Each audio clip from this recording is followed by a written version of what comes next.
Well, hello everybody. Welcome to the show today. Really happy to have you here. Hopefully everybody had themselves a really good weekend. Mine was a little busy actually. Sounds like Thundero as well. But hopefully you guys had yourself a good time and were productive because that's kind of the key there. To be productive or not. Maybe we just had lazy days.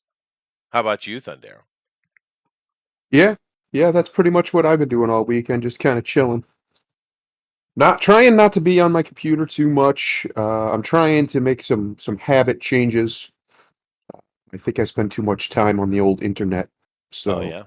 I'm gonna get off of it. I'm really getting Well, big that's on good. like, self-discipline. For most of my life, I wasn't that disciplined, and I want to be.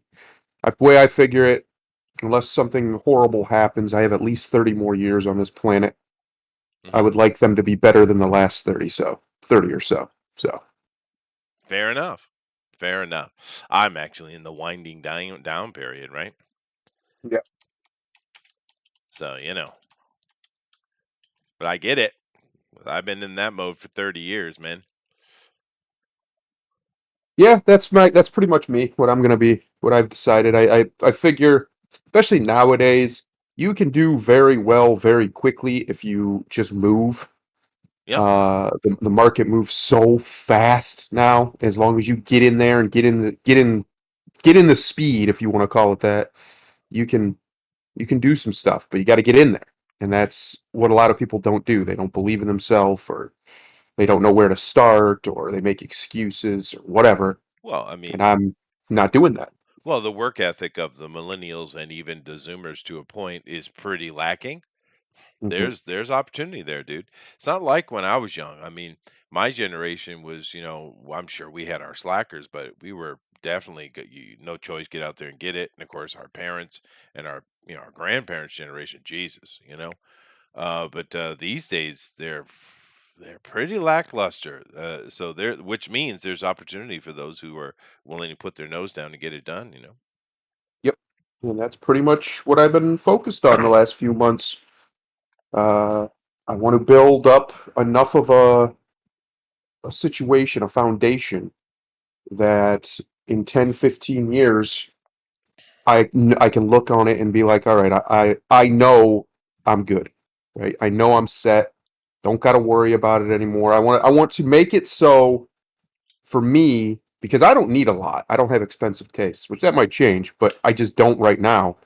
So as long as I have a big enough nest egg that if I absolutely have to, I can fall back into it and I'm fine, I'll be happy.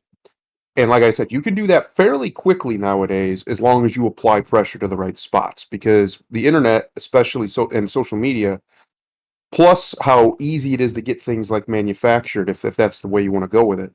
Uh it's just way easier than it's ever been True. to start just about any kind of business, especially if you do it online.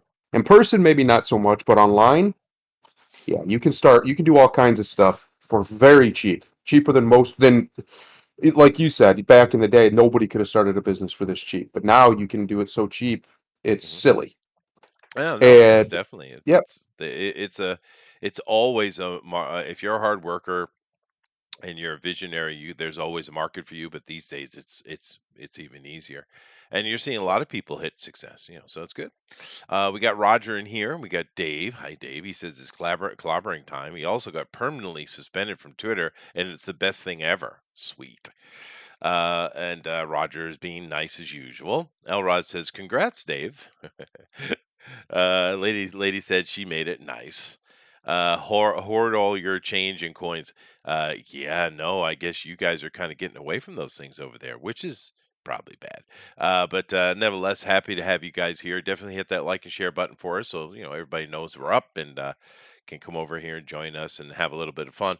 Uh, Today, as you could tell maybe from my title, we're going to be a couple stories to talk about the Christians, and my stance on it. It's like, in general, leave the faithful alone, as far as I'm concerned.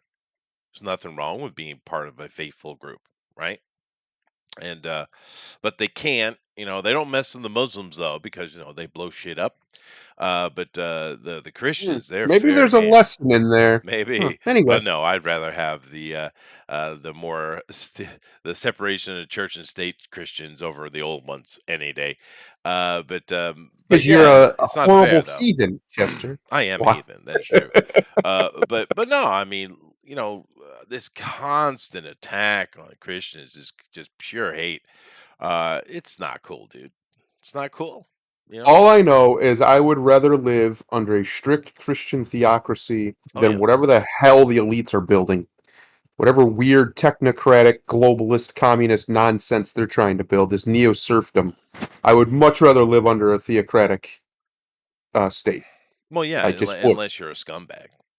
Yeah, yeah, Yeah, yeah. exactly. If you're a Yeah. law-abiding person, it's much better that other direction. But we're going to cover that a little bit of that today, and it's a little bit of a slow news. There was a lot of stuff about Andor, but I'm going to let that stew for a while. Just I'd rather let things stew than just jump on them immediately. Particularly when it comes to preference, because preference is preference. Especially Uh, with Star Wars, what they've done to it. Oof. yeah, it doesn't doesn't look great. But No. there are some people who seem to be enjoying it, so we'll just let it stew. All Uh, I know you know, is that every single person who shit on the prequels, all of you, deserve owe George Lucas the most deepest heartfelt apology you can give him. That's it. You owe that man. I didn't shit on him. I love the yeah. prequels. I'm not saying they're the best films ever made, but I like them for what they are. Well, they're But better than what we got now, I guess. oh my god, it's not even comparable. It's not even comparable how much better they are than the nonsense that's been coming out of Disney. I did watch a new Uh movie. oh. Yeah, because I usually watch old stuff because I can't find anything new that's worth watching. Yeah. But I did see a new one. It had a couple actors in it I recognized. It had a new black actor. He's an African actor, although his English is pretty solid. But meaning he's like Nigerian or something, right? We've been seeing a lot of those guys recently, and like I said, even though how they're getting their jobs is kind of nonsense because it's all part of this woke activism, we have seen some good actors pop up, which is overall a good thing. And this guy's pretty solid. I think it's called Don't Give Up. I think that's the name of it. It's a simple little movie. It's not a lot of actors. It's very simple, but it's pretty well done, dude. I mean, I give it a solid 7. Yeah, it's a really good little movie. And it's got a little touch of sci-fi in the most barest way. But I thought it was pretty good, and one of the things, because it's an all black cast, once again you say, oh, but it's actually not woke at all. The only wokeness would be the fact that it's intentionally an all black cast, but it doesn't bleed into the movie whatsoever. The thing was impressive to me. I don't know if you've noticed this, but anytime there are young black females these days, young black females on any kind of TV or movie, they're insufferable. I don't Yeah. know if you've noticed this, just incredibly insufferable. There's a young girl in this, black girl. Nope, she did a real good job actually. That's good. So don't give up, I think is what it's called, and that wasn't bad at all. That was definitely worth an hour and a half of your time. Hmm. So Sounds interesting. yeah, and then I watched Today, Stigmata again. the Stigmata is pretty good. Today, the wife and I be we watched what did we watch earlier? Good. My brain remembered that. That was good. Well, anyway, my cousin is over. She's over right now. My wife's doing her nails, Hmm. and we were watching The Craft. You ever watched the Craft movie way The back in the day? original, Yeah. yeah. Uh, yeah. That Don't movie watch the re exists. don't ru- don't watch the No, remake. don't watch the remake. We watched that. I had turned on. Oh, Van Helsing. That's what we watched. The Hugh Jackman one. Yeah, I had turned on Ghost Rider, the original Ghost Rider with old Nick Cage himself, yeah.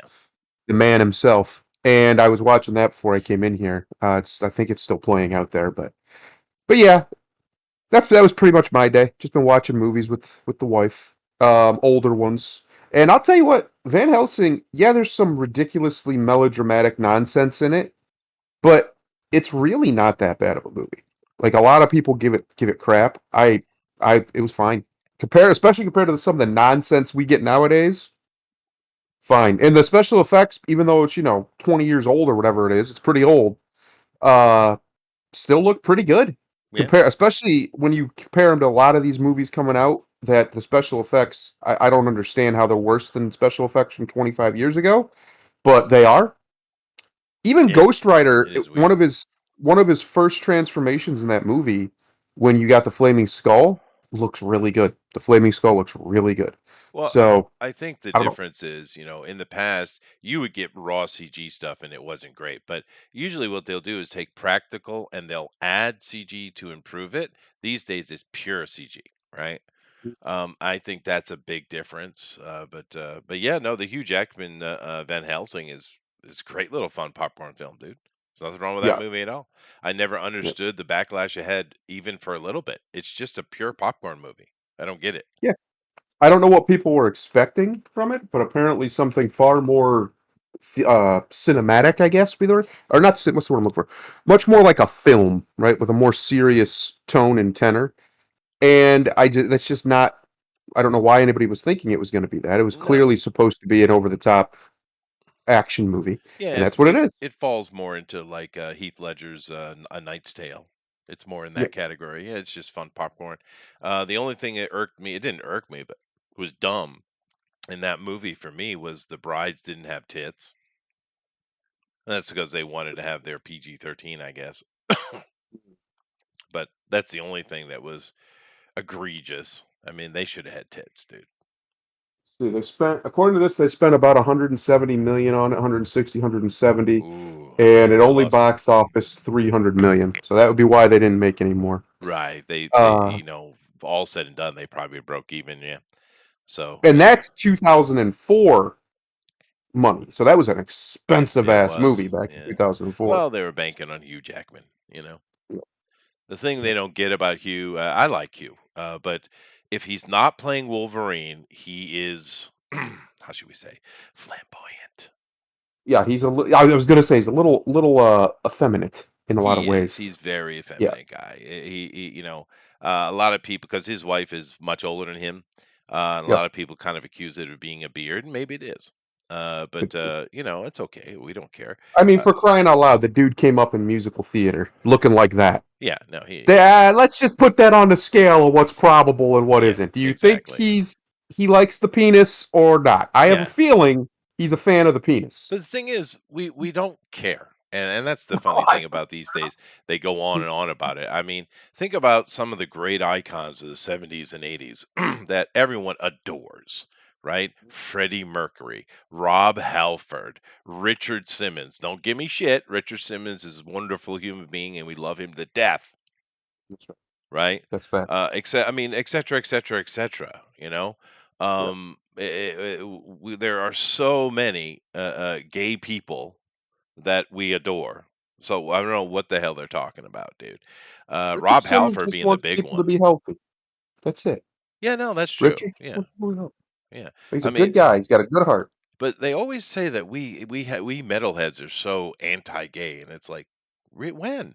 When has Well, that ever been true? They say we're racist. What, dude? I have sat in a mosh pit with people of multiple races. Even a little Chinese guy was in there. He didn't fare well, but yeah, you should know your surroundings better You than should know your that. limitations, yeah. But I just never understood. They just love to get bash on the headbangers. And yes, I made a joke. Take it. What's funny to me is it all comes down to the fact that we're not allowed to notice patterns and we're not allowed to delineate. I So guess. I think most people, the vast majority of people, don't care at all about homosexuals or if someone's No. gay. They just don't. But what they don't like is the flamboyance, right? Is the affectations and things. When men prance around like women and put on that little accent and do all that stuff, which is all fake. It's all bullshit. Well, of course, uh, but sometimes that's fun too, though. it can be, but I think Yeah, for a lot of people, it just wears them down and they get bored of it and they just don't want to be around it. It makes them I either suppose. uncomfortable or whatever. And I think that's where most of the like, oh, they hate gay people thing comes from. No, it's just they don't like that. Normal gay Yeah, people, nobody gives a shit. I Nobody guess. cares. Paul Lind is awesome, Dave. Yeah, Yeah. Paul Lind is, there, and that's coming from a time where you're really, it was kind of don't ask, don't tell, period, right? But Right. everybody knew Paul. But Paul's hilarious. That's a funny man, Paul Lind. But no, of course, what you're saying is true. But yeah, no one cares, dude. No one ever did. But like for instance, I dropped the mention of Milo Yiannopoulos last week, and Ben had a conniption. But he's flamboyant, Yes. but he's also brilliant, He's pretty smart. and he's really good at pushing buttons, and that in Yeah. of itself is entertaining, right? See, and I see me as somebody who would never, ever, ever push anyone's buttons just to laugh at it. Hmm. I'm not known Yeah, for this. yeah. I find that just interesting to watch from a distance, you see. Because I would never, Chester, never intentionally push someone's buttons. Not me. No, no, no, No. definitely not. But I've always got a kick out of Milo, because the thing that pisses them off about Milo is he stands on the facts only. He's like Alex Jones. They hate Alex. Well, Alex is a theater show as well. I mean, it's a character, right? But the thing with Alex, as we see as time goes by, of course, I knew it at the time. He's right. Alex is right, right? Right. It's just how he delivers it, right? And Milo, I think, is very similar. He upsets people, which I get. But I saw this thing where, because I actually watch quite a bit of British stuff, paying attention what's going on in Britain, uh, not gossip stuff, the actual state of the union type of thing. And Milo was just on the news the other day, and they same talking points, and yeah, Milo's just smashing them as usual. But they said, I'm looking at all these ladies, like I'm looking at all these interviews and these same questions, and da da da. And he says, well, maybe you should ask better questions, darling. It was brilliant. It was just instant destruction, dude. It was so beautiful. Cause and he's so smug the way Milo is, right? It's just smug bastard. But you need to throw a little. It's like Donald, right? Yep. When it comes to business, you listen to him, because if it isn't his own opinion, he's hired the best of the best. That's what he does well, right? But on the other side, he knows how to push buttons, and boy, does he dig it in. He just and he gleefully smiles while doing it. And we understand that. Well, yeah, that's not the most presidential dude. We get it. But boy, it's joyous to watch, isn't it? See, for me Yeah. though, I would much rather have a president that does that than the ones who do things like, well, Biden doesn't even know where he is, so that's a Well, bad it example. doesn't But get. like Obama, who will stand up there like the best snake oil salesman in the world, come off smooth as butter, and be lying the entire damn time, Mhm. and be have things like he's elected on a very specific platform. Mhm. He does none of it. Doesn't even try really, and then just becomes basically the exact same president as the one that he replaced. But because the media's in his corner, the people love him. Whereas the president before him, the people hated, even though Yeah, true. Obama did everything Bush did when it comes to foreign policy and the banks and all this stuff. He just did more of it. Uh, Yet somehow everybody loves him, and it's because he was so much smoother. Oh, it's much, I much, would much smoother. much Yeah. rather have a crass blowhard who's far more. I think I said this to our boy Ben the other day. I prefer a honest liar to a dishonest truth teller. And Obama and Biden and Clinton and George Bush, the first one, and Reagan are dishonest truth tellers. They will tell you a Oh, dishonest they're truth and politicians. then Yeah, try to convince you sure. of it. Right. Whereas Trump is just a bullshitter, right? Yeah, He's not telling you the he truth. That's just what he exaggerates. does. Yeah, he Yeah, he exaggerates. exaggerates. I can much more tolerate that, and in fact would prefer to be around that because usually those type of people are hilarious, and Trump is hilarious. Whether you like anybody likes him or not, you have to really hate a dude to not watch some of the stuff he does and not just find it hilarious. The No, dude he's is funny. funny. He's got a good sense of humor. Yeah, yeah. Yeah. I'm coming. Yeah. I mean, frick it. But no, he was extremely entertaining. True. Where Barack Obama, he was very presidential, right? But he was also boring as hell, and he also accomplished nothing positive and accomplished so much negative, right? Yep. So I mean, he's he's one of our worst modern presidents, Obama, if you look at it logistically. Whereas the transition I period, because Reagan, I get your point on that, but I kind of like about good 80% of what Reagan did, right? Clinton was a half measure, right? Because he did some stuff that's caused us harm, sure.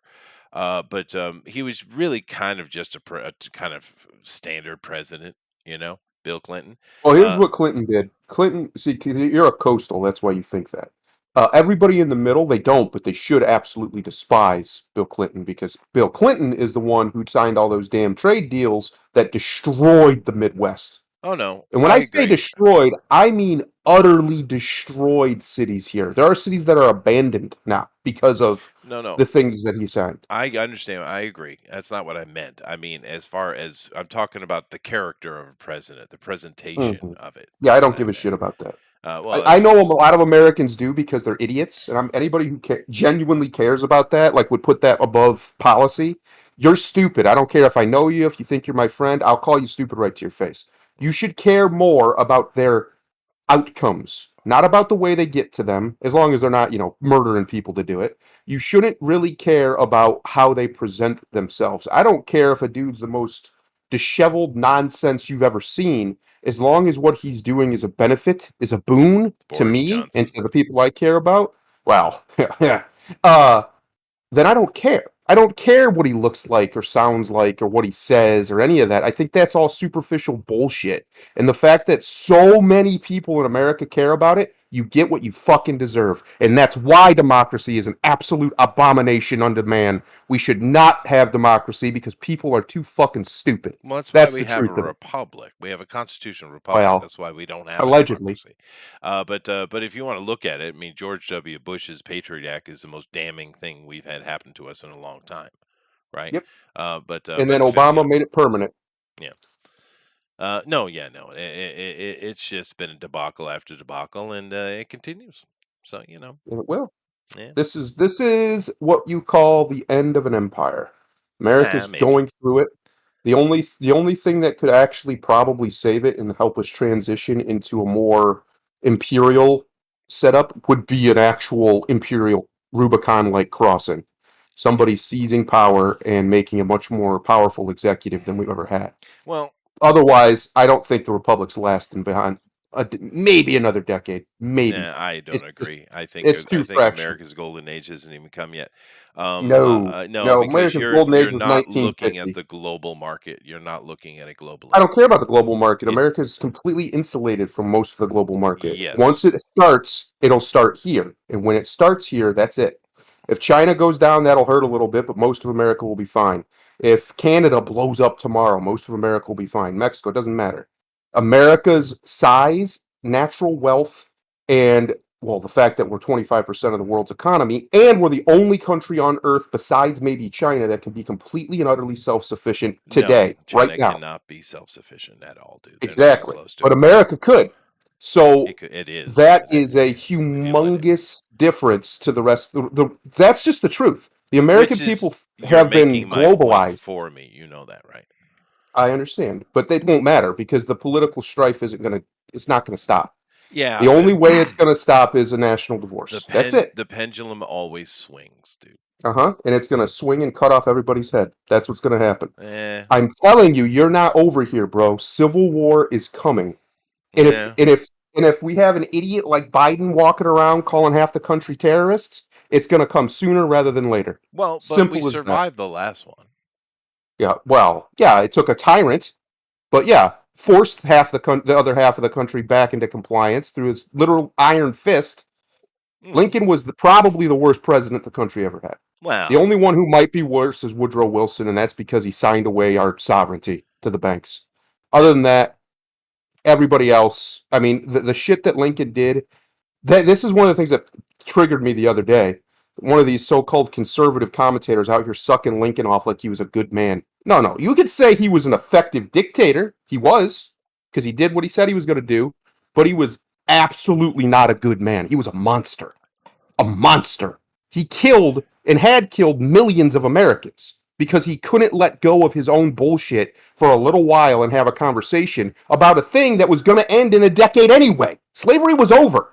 Yeah, That's the sure. truth. The British had put a hammer in it, The British put a hammer which in it and industry put a hammer in it. It was done. It we're was going to not talk about profitable. today, oddly enough. Ah, let's do it. Now you got me fired up, Chester. You got me all fired up.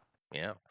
Well, let's do it then. Let's get into it because I do have some things to talk about, including that very topic. How interesting that conversation would have come up. Okay. Anyway, let's go ahead and bring this back over here. Do like that. Bring this back up over here. Oh, nice. And then do like that. Go ahead.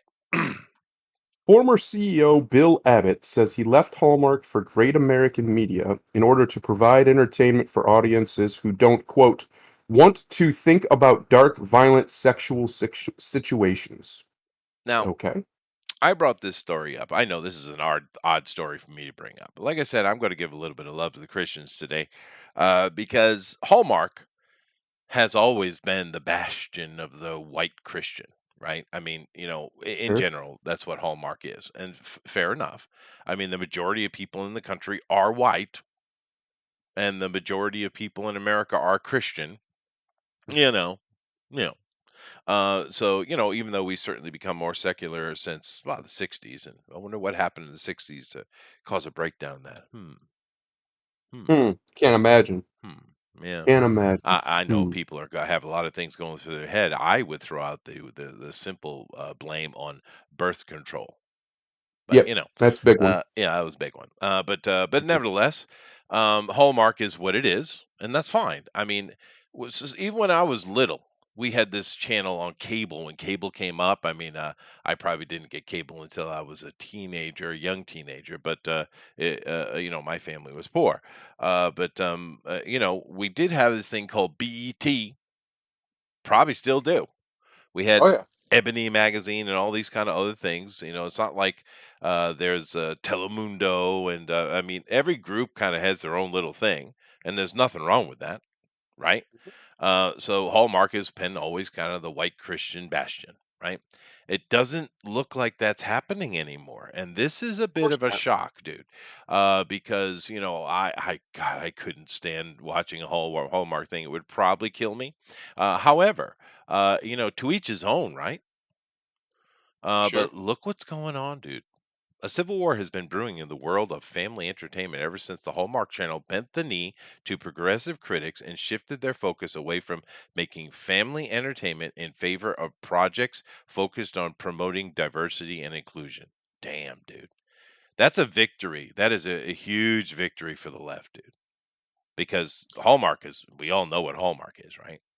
Yes. The VP of network program, this dude, we showed pictured earlier, for Hallmark, parent company Crown Media, George Zaralidis, told NBC in 2020 that diversity and inclusion is a top priority. No, it's not that guy. Sorry, for us, and we look forward to making some exciting program and announcing in the coming months, including announcements about projects featuring LGBTQ storylines, characters, and actors on Hallmark. Wow, dude. I Is love that how they think this is going to in any way profit them. Uh, buy Hallmark Channel. I mean, thank God, but buy Hallmark Channel. You're done. You're done. You're at first of all, you're at the far tail end of this shit. Like this stuff's already on its way out. This all that rhetoric, all that virtue signaling bullshit is already on its way out. So you're coming in at the tail end of a trend, and what do you think's going to happen? What happens when you come in at the end of a trend, Chester? well, you fail. Yeah, You fail. yeah, you Yeah, fail. yeah, yeah. But shortly after this statement, the Crown Media Family Network CEO Bill Abbott, that dude pictured earlier, stepped down from his role and joined competitor GAC Media, which I'm going to take a look at in a minute, operating name Great American Media, in order to push back against his former company's new direction. And the interesting thing, it seems like they've lost a lot of people going over to this Great American Media. Abbott has Mhm. made it clear that he means business, as ever since joining Great American Media as its new CEO and president, he's managed to recruit a number of Hallmark's biggest film and television stars to join him in their new venture. Well, they probably wouldn't have had work anyway. So, fair enough. But so what it looks like here, if you go and read the rest of this and talk about the people that have come over, Hallmark has gone woke, and the majority of their successful talent has left and, in a way, made a new company. So this is the new Hallmark. Yeah. Yeah. They have 15 new shows, and let's take a look and see what their new shows are, because I'm sure it's exciting. Bits of Joy Oh, with I bet. Danica McKellar. Ooh. Farm and Family with Jill Wagner. Everyday Adventures with Trevor Donovan. Beauty and Blessings with Kim Douglas, etc., etc., Is etc. that Hallmark or the other This is company? the new thing. So it looks like Okay. Hallmark is gone woke, and they just the people, the Hallmark people went over and either made or joined this new company, Great American Media. So it's not gone; it just moved to a different name, and they're still making the same kind of content that they make. Once again, not my thing, but to each his own, dude. Right? Yep. And this is a very strange move by Hallmark, because you are literally Hallmark. Hallmark. Yep. Anything not explicitly right wing will eventually fall to left wing. It always happens, and it happens because people don't gatekeep. That's the truth. Mm? All these people at the original when comics get started were like, "Oh, I don't like gatekeeping." Well, you're stupid. Because if you have something valuable, they're going to come for it every time. And that's exactly what happened. That's exactly what happened with Hallmark. It's what happened with Lord of the Rings. It's what's happened with every property we've ever loved. Because when you have something that has attention, that gets attention, people who have a message are going to do everything in their power to get control of it so that they Mhm. can control your audience, what your audience sees. And that's exactly what happened with Hallmark. That's exactly what's happened with basically every property that's gone woke, quote unquote, in the last 5, 10 years. Uh, they know what they're doing. They're doing it on purpose. These are activists. These are not Oh no, professionals. They're that's true. activists. That is true. Yeah. And this is what they're about. They're about what's it called? Co-opting popular things Hmm. and or things with big built-in audiences so they can spread their vile bullshit. Right. And it is vile bullshit. This idea that you have to have diversity and inclusion in everything is automatically vile because it's universalist. Yeah. Well, Universalism is evil. I think Evil. I think the new Hellraiser TV show is a good example. The trailer Yep. looks pretty good, actually, but of course they flip flopped, the Hell Priest Pinhead into a female, and they didn't, like I had said before, there was actually an opportunity to do that, because the story actually does that with the girl from the original movie, the daughter, but that's not what they're doing. They're just rebooting it, right? And it has to be female. The thing is, okay, so you got to have a new story with a new hell priest. Why is it Pinhead though? Why can't it be something else? I mean, the first couple of movies we got new types of Cenobites. And I understand the juxtaposition of this next to Hallmark. Trust me, the irony is not lost on me. Yeah, yeah. But they could have easily just made a completely new Cenobite and a new story, right? No problem, right? But they didn't, right? And of course, Cubsy has to be Pinhead.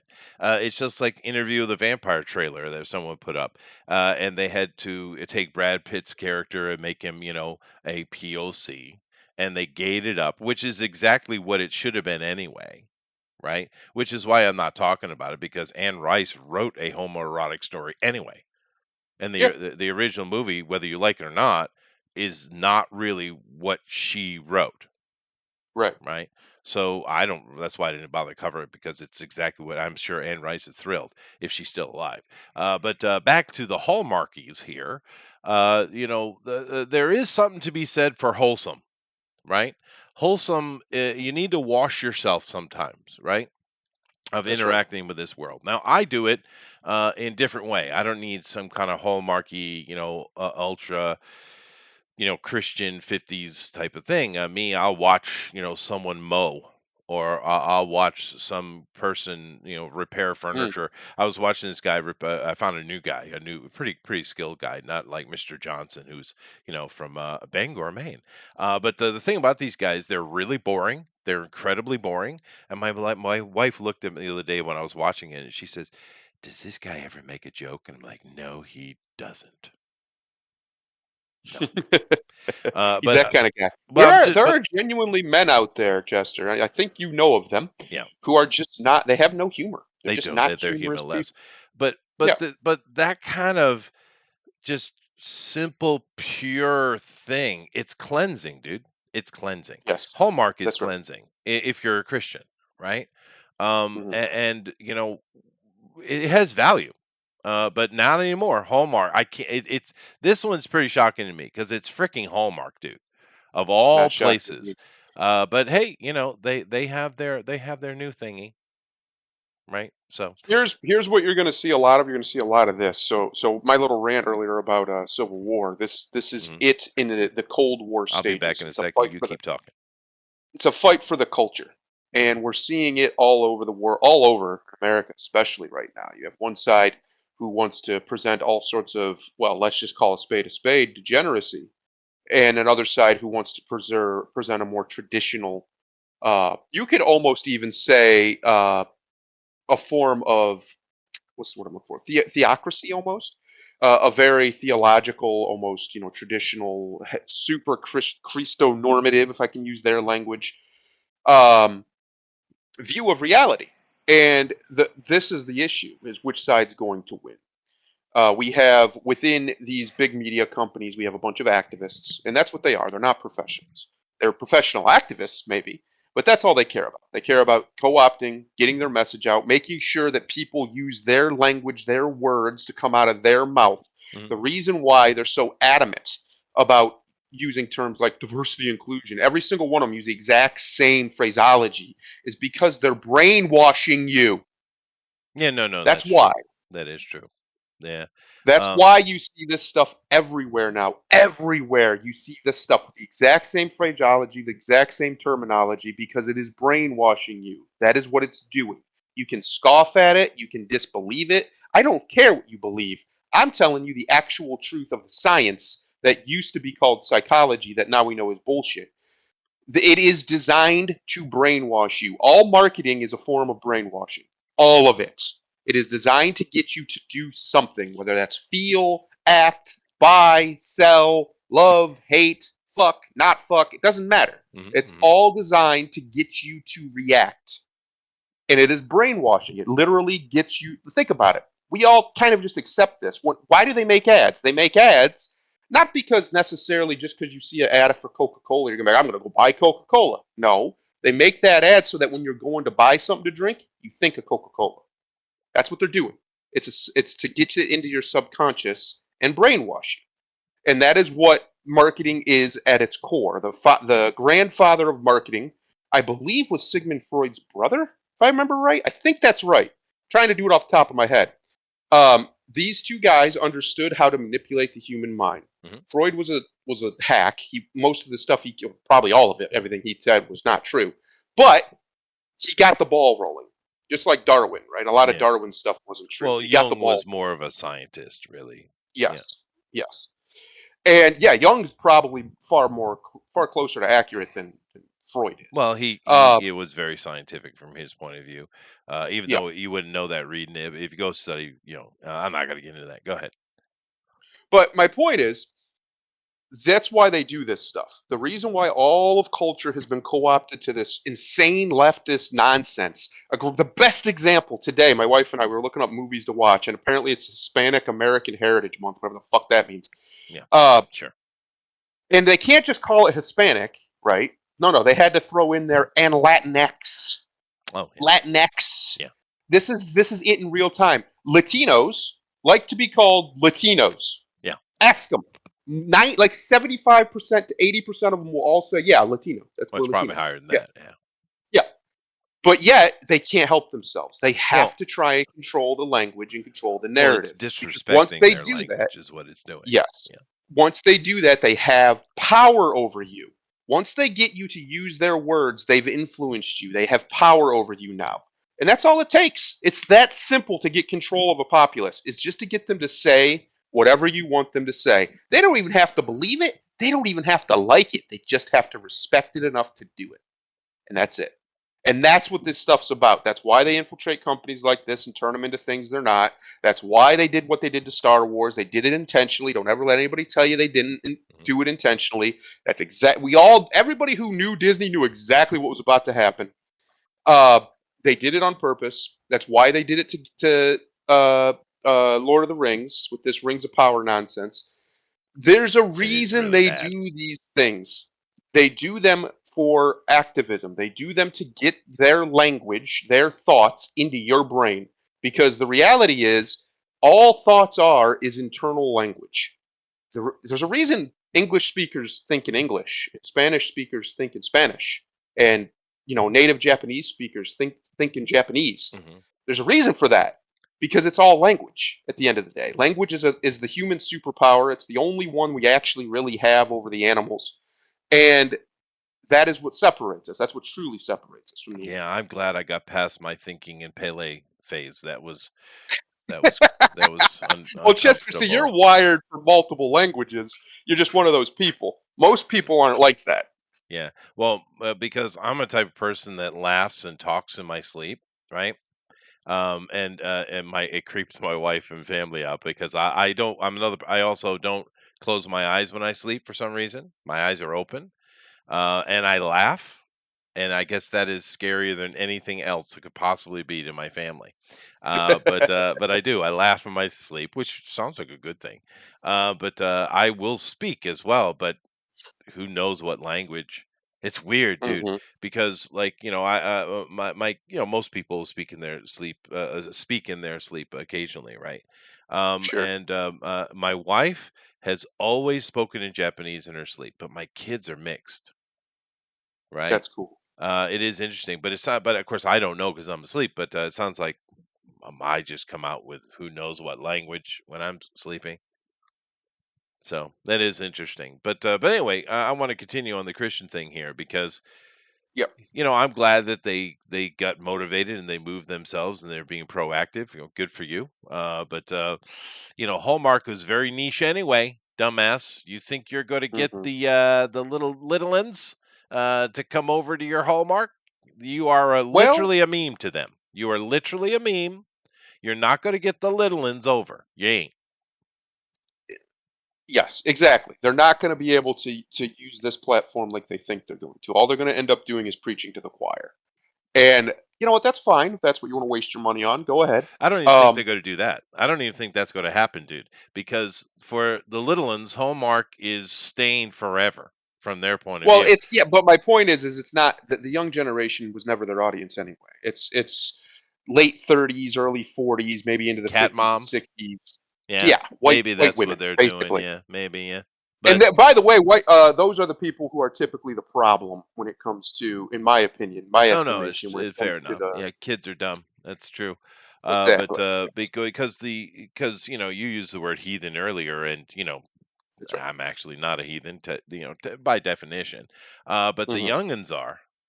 Oh yeah. This young culture, the millennials down is ravenously decadent, right? Yep. So something like Hallmark is an anathema to them. But you're probably Yep. right. It's probably the cat ladies, the 30 somethings that are crying into the camera every day because they can't find a date. And it's like, well, Yeah. you should They're be married with miserable, kids horrible, now, lady, right?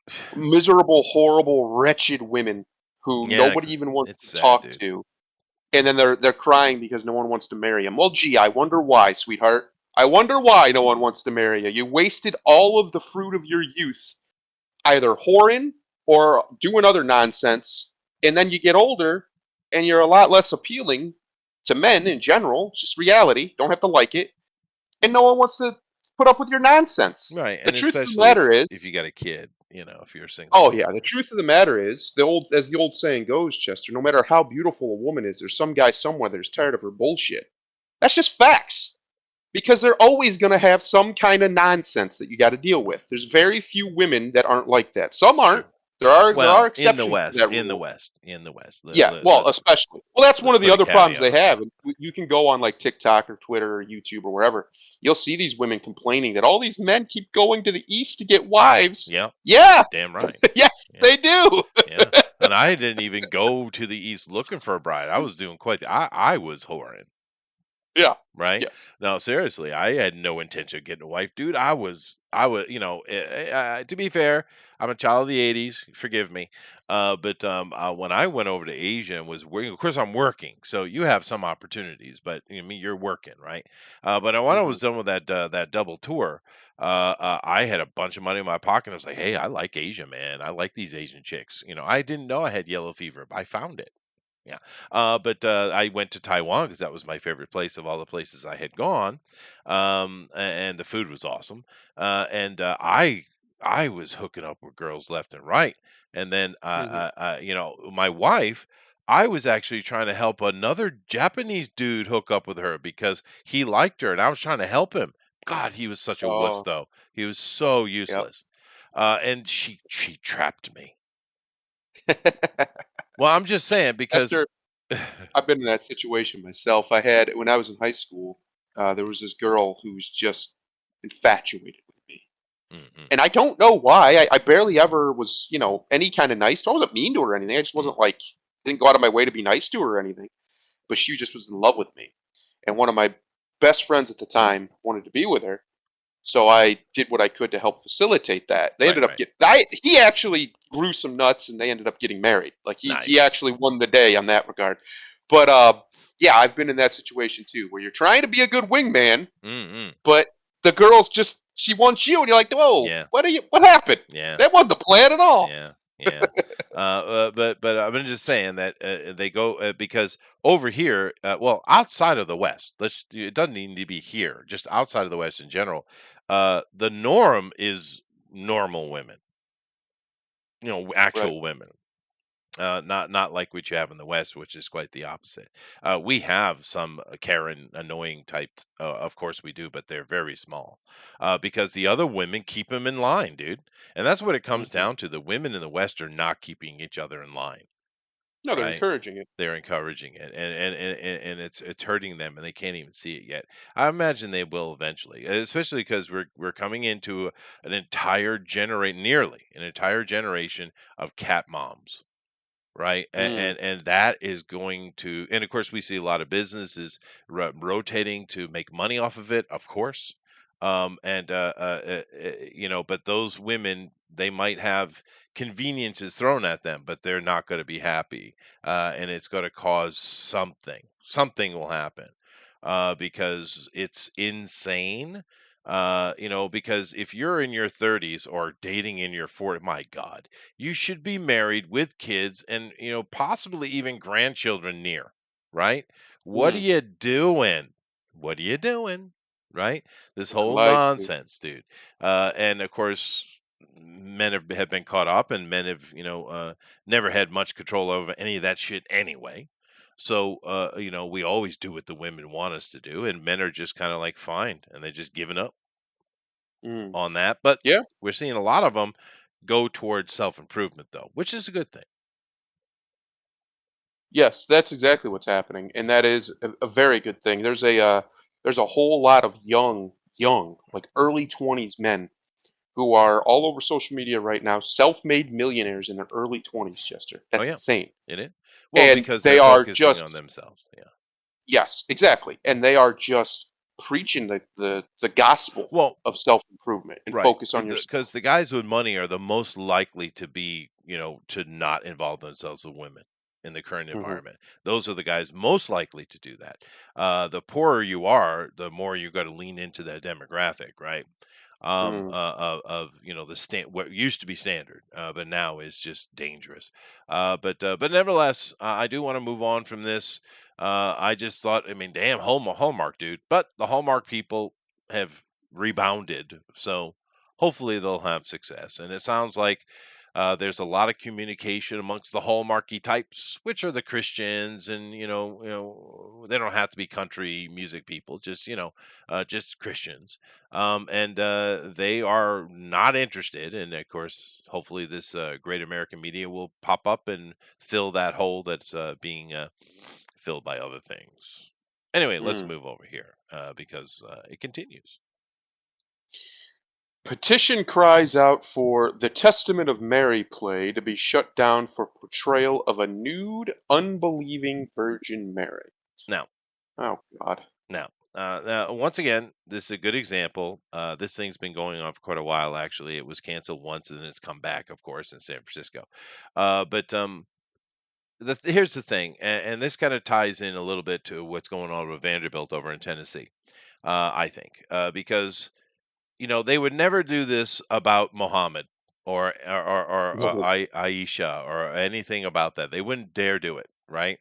Mm. But Christians are fair game, right? And in our free speech society, fair enough, right? It is what it is. You got to take the good with the bad. It just kind of is what it is. And I'm not going to get into the conversation that they're trying to take the voice away from Christians, though, which we just saw, right? Mhm.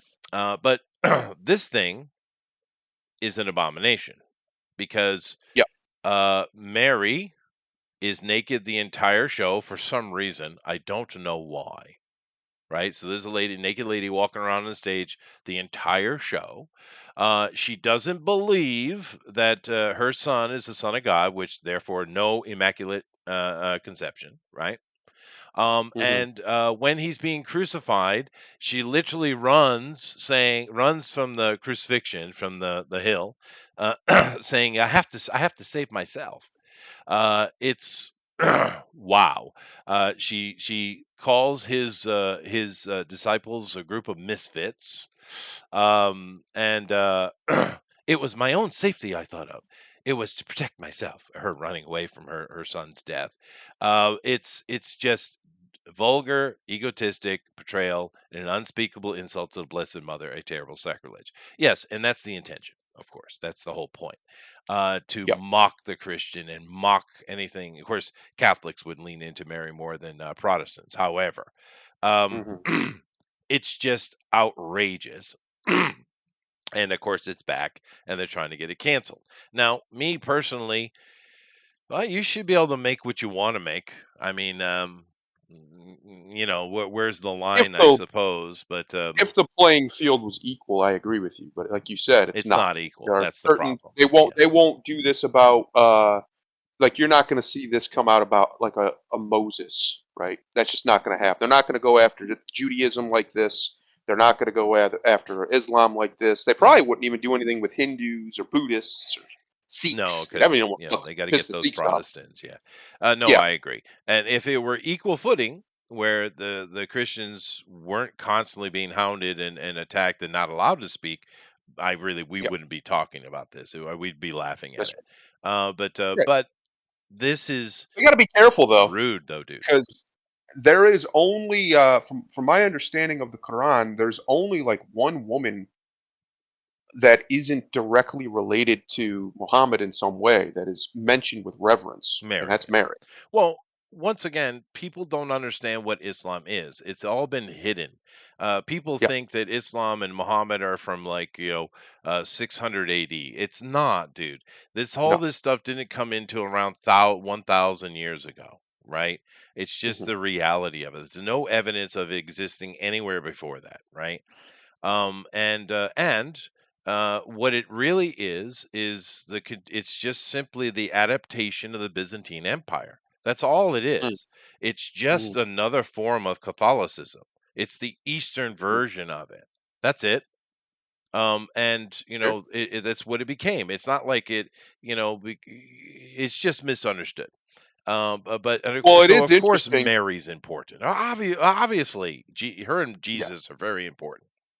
Well, they're also more ancient than even Mary and Jesus. The depiction of the mother of Well, you're God, going back or to the mother and the Gnosticism child, and stuff before yeah, that. But I'm is just talking about extremely in its ancient. current form, is what I meant.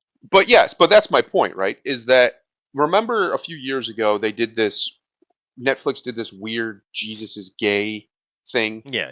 and a bunch of Concept. Muslims firebombed their studio in Brazil because he's kind of a big deal in Islam. He's literally the only person that is considered of higher reverence is Muhammad himself than Jesus. They even consider him the Christ. They just don't think he's the Son of God. That's literally the main difference. Uh, so they didn't like it very much. They took it a little personally. The Muslims did in old Brazil. So they need to be careful because I know there's a lot of weird ignorance about Islam and about what they believe and where they place things. And obviously they've done terrible things to Christians, and Christians have done terrible things to them forever, since Sure, forever. sure. But the reality is the religions are much closer than people like to admit, Oh yeah. at least as far as in the characterizations. Right? So you have Well, Mary, Jesus, Moses, all these people are shared. Uh, that is why this is the kind of stuff you just shouldn't be doing. There's billions and billions of people on this planet right now who hold this character, this woman, in high reverence. oh The yeah. Catholics hold her in the highest of reverence. The Protestants hold her in high reverence, even if they don't place her as high as the Catholics, I say and so do three the and a half Muslims. billion. Yeah, Yeah, yeah. it's just not. I don't know, man. Yeah, can it be funny? Sure. If, like I said, if the playing field's equal, like you do with South Park, who goes after everybody, fine. But this isn't going after everybody. This is It just being isn't. It gross isn't to. intended to be funny either. It's just mean Yeah, spirited and hateful. yeah, But and keep in mind, as many people here might be a Protestant, you're like, well, Mary's, other than be a mom, we don't really acknowledge her much. What you do, you just call her the Holy Spirit now. oh, uh-oh. He's getting theological on us Well, it again. Here he is. comes. It is. It's the Mother, the Father, and the Son. And the Protestants, they have the Father, the Son, and this Spirit thingy, whatever that is, Holy right? Ghost. The Holy Yeah. Ghost. Well, that is the Mother. It's Mary, right? You Mhm. just they just I don't know why they cut the female out completely. But I'm not going to get into that. Love, truth, and humbleness are always attacked. Yes, they are. That's true, Elrod.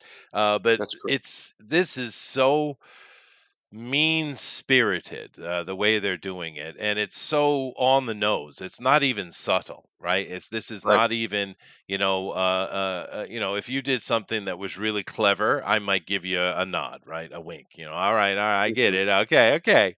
But that's not what this is. This is just, well, it's blasphemy for the sake of blasphemy, right? It's the Correct. intention of blasphemy.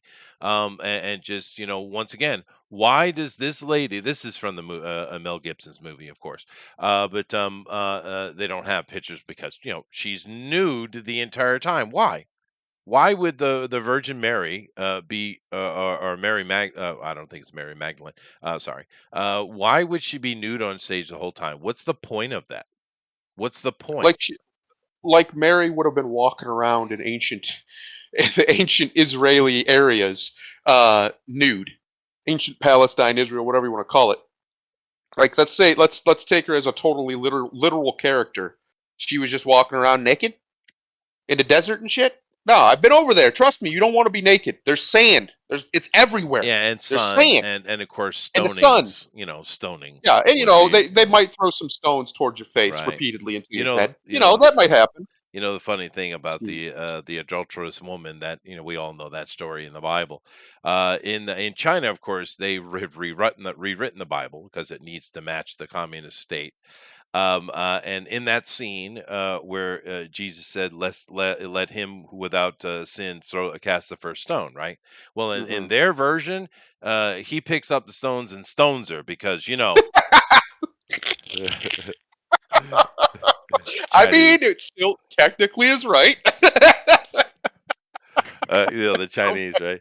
Uh, oh, oh, China. yeah. Although right now something really weird's going on in China. There have been Good, a ton of rumors coming out of China. There's a coup d'état in progress. good. No, Let's seriously. hope so. I Let's don't actually know. genuinely hope so. I have no clue. But it's something is going on because their big old annual meeting where the communists get together and do their decision making has started, and she is not present. There's military Mm, all around Beijing, and the air flights have been shut down across the country. The internet is completely locked down. Something's going on in China right now. And keep in mind, Interesting. they were making a vote on who's going to be the next prime minister because Xi was Mhm. thinking he wanted his third term. But he has a lot of opposition over there because he's, the thing people don't understand about Xi, he's very poorly educated individual. He's not smart. Mhm. He's not a smart guy. And of Yeah, course, he you can doesn't look smart. Look well, at him. no, and you can see his policies are played out so poorly. But Yeah. just keep your ears open because something's going on in China. I'm not sure what it is, and even if it is a coup d'état, which I don't know, but that's the reports we're getting. It doesn't mean he's going to lose it, That's true. They right? usually don't. So, but something Uh, is going on in China right now. Something is happening. Yeah. I wonder, just spitballing, I wonder if it has anything to do with Taiwan. Because, yeah, there's a lot of propaganda, obviously, from the Chinese government against the Taiwanese and Sure. vice versa. Yeah. But I can't imagine all the people agree with it, Well, right? no, of Like, you would course not. think Of course they not. have, there has to be people who are like, hey, those are, our people. Like, let's not start a war with them. You would think there Well, would be some sentiment there. Well, you have several things that have happened this summer that are very, very bad for the communists and Xi particularly. Hmm. One, uh, Pelosi went to Taiwan, right? And for some reason, the Communist Party, Xi's party, decided to make noise about it, which is weird. We've had politicians go to Taiwan before, and no noise at all. So why this particular time, I don't know. But they Hmm. decided to rattle those sabers and say we're gonna go to war, and then they did nothing. This is embarrassing. A lot of their ultra nationalists in the country are very upset about that, right? Right. So that's not good. Their economy is in absolute tatters. It's not even a real Mm. economy anyway. It's not like it has a foundation under it like Japan or America or even something like Germany, right? Who are they having their own problems. But so you have the economic problems. You have the fact that there was a major, major crazy heat wave this summer and a major drought to go with it. And all the dams, there's like thousands, I don't know how many, but it's just ridiculous number of dams on all the rivers, of many of them on each river. And of course, if the water is flowing really well, it's fine. But if you have drought, they none of them working, and they're actually Mm. making the drought worse, right? Right. And that's what's happening. And of course, when you have major drought and places that have water that no longer have water moving, it creates an opportunity for earthquakes, right? Because you have all these open cracks and the sun's, a heat wave as well. And the sun is directly responsible for such things. So, of course, they've been hit with lots of earthquakes all over the place. It's been a bad summer, a really bad summer for China, and they're not they're in very, very tight situation. The problem is if there is a coup d'état going on and they do win, right? If what does that mean? Well, if the old dudes win, they want to go back to the last premier, and his idea was to open up China and kind of join the West, right? Right. And she came in and decided he was going to be the next Mao, another moron, by the way. Yeah. But anyway, so if those guys win, then that would be a good sign for the future of China potentially. Very bad for Russia though, right? Hmm. If she holds power or some other group gains power, it could go the opposite, be much much worse, and be good for Russia because Russia is because of if this is happening, if and you're getting an analyst saying there's a 99% chance something's going on like that. So if this Mm. is going on, I bet you Russia is paying very close attention because it's important, Oh, yeah. right? Very important to them. But the problem with is I don't know that any action will help because I think it's too late. Mm. I think China is irreparably broken. In a tailspin. Yeah, so I'm not sure because they have no real foundation of their money, and Right. the reason for that because it's not their money. It's all Right. coming out of Wall Street and Switzerland and Westerners. It's Well, their it's coming out of the economy. Midwest. Yeah, it's But not America's Midwest. real. They don't have their Right. own money. It's all Western money, right? Right. And yeah, so China isn't real mad. I didn't mean to bring this up because I was talking about something else, but I just couldn't resist the Chinese rewriting of the Bible. Go check an article out on all the things the Communist Party has changed in the Bible. It's hilarious. That is funny. Yeah. What's really funny is right literally on the corner here. It used to be a Greek Orthodox church, but they moved and they sold the building to a Chinese Alliance church. So I literally have a Chinese church on my corner with a whole bunch of Chinese people up in it because that's pretty much the only people who go to it is Chinese people. Mhm. So that's interesting that you're talking about how much. I wonder what Bibles they use. That'd be Well, interesting to it find out. depends. If it's created by the community there in that area, it's probably King James. But Yeah. if it has any sponsorship from China at all, it's a government spying operation because that's what they do. Uh, you Yeah, know, well, I live in it's weird because I live in Toledo, Ohio. You wouldn't think this is some multicultural mecca, and it's not necessarily, but it does have little segments. So the area I'm in is the extremely Asian, extremely Middle Eastern, and then obviously there's still some whites, some blacks, and stuff around. But that's just my area. I have the Chinese church across from it is a big ass Catholic church with a school and everything, and then down the road is one of the Islamic centers, right down the road, right. like all within 5 minute walk of each other. Yeah. Uh, it's just interesting. I Yeah. think it's fascinating to see Well, these people interact in real time. understand if you see a Confucius Center or you see any kind of Chinese center, it's Hmm. it's controlled by the Chinese government 99.9999999% of the time.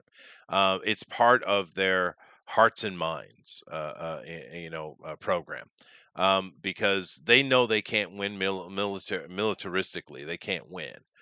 So they try Hmm. to do things economically and through propaganda. It's their modus operandi. So if you have any kind of Chinese, you know, thing near you, it's more than likely controlled by the Chinese government. But anyway, back to the point here. This is disrespectful. Stop being so rude, especially Yep. when you have nothing else to say. I mean, if they were trying to say something here or there was some intention, okay, fine, but it's not. The intention is just to disrespect the Christians and to tear them down and say, look what we did to your mother." It's like, you ever notice that these liberals, they love to laugh about, "We made your character gay, huh?" And it's like, well, I thought you were the guys that were supporting the homosexuals, but you Yeah. think it's a joke and a weapon? What? Right. That is what boggles my mind because they talk out of both sides of their mouth, right? They say, "Oh, it doesn't matter. Doesn't matter. None of that stuff matters, right? It doesn't Yeah, matter if a character's X, Y, or Z." So when they're trying to change it, but then as soon as they get their change, or it was a character that already was, oh well, then it's sacred. You can't. How dare you hmm, tread on this ground, sir? What are you? Some kind of? And then they insert a buzzword. right. Um, it's so obvious, and the fact that so many people still fall for it is again. Apparently, I'm just on an anti-democracy rant. Why democracy must end? It's nonsense. People are Hmm. too stupid to be in a democratic civilization, obviously, because they're too easily manipulated by buzzwords. Yeah. Way too easy. Well, And these people do this all the time, like you were saying. They pretend that they're all in the corner of this group, blah blah blah blah, and then they use that group as a sort of bludgeon, and then they act surprised when people get angry at the group. Well, yeah, you're hitting people with it. Of course they're gonna get. If you come up to me, and start hitting me with a bat, I'm not gonna be very happy with the bat. I'm gonna try to get the bat away from you at the very least. It's the same exact idea. You can't use something as a weapon and then be surprised when people get defensive around it. yeah, You can't. it's true, of course, but they do it all the time. But and also keep in mind that Mary is Isis, basically. She represents the mother. Hmm. But when you come down to it and say, well, was this particular Mary, and of course Mary Magdalene as well, were they real? Well, that's a much broader question. I personally think they were actually. Um, Mm, but one of the things you got to keep in mind with that is, let me ask you a question, right? I don't want to get hmm. too in the weeds with it, but just I got a question for you. Where is Jesus from? Nazareth. Okay, are you sure? Well, Bethlehem and Nazareth. Well, Okay. that's what the Bible Well, says. there's a third place though,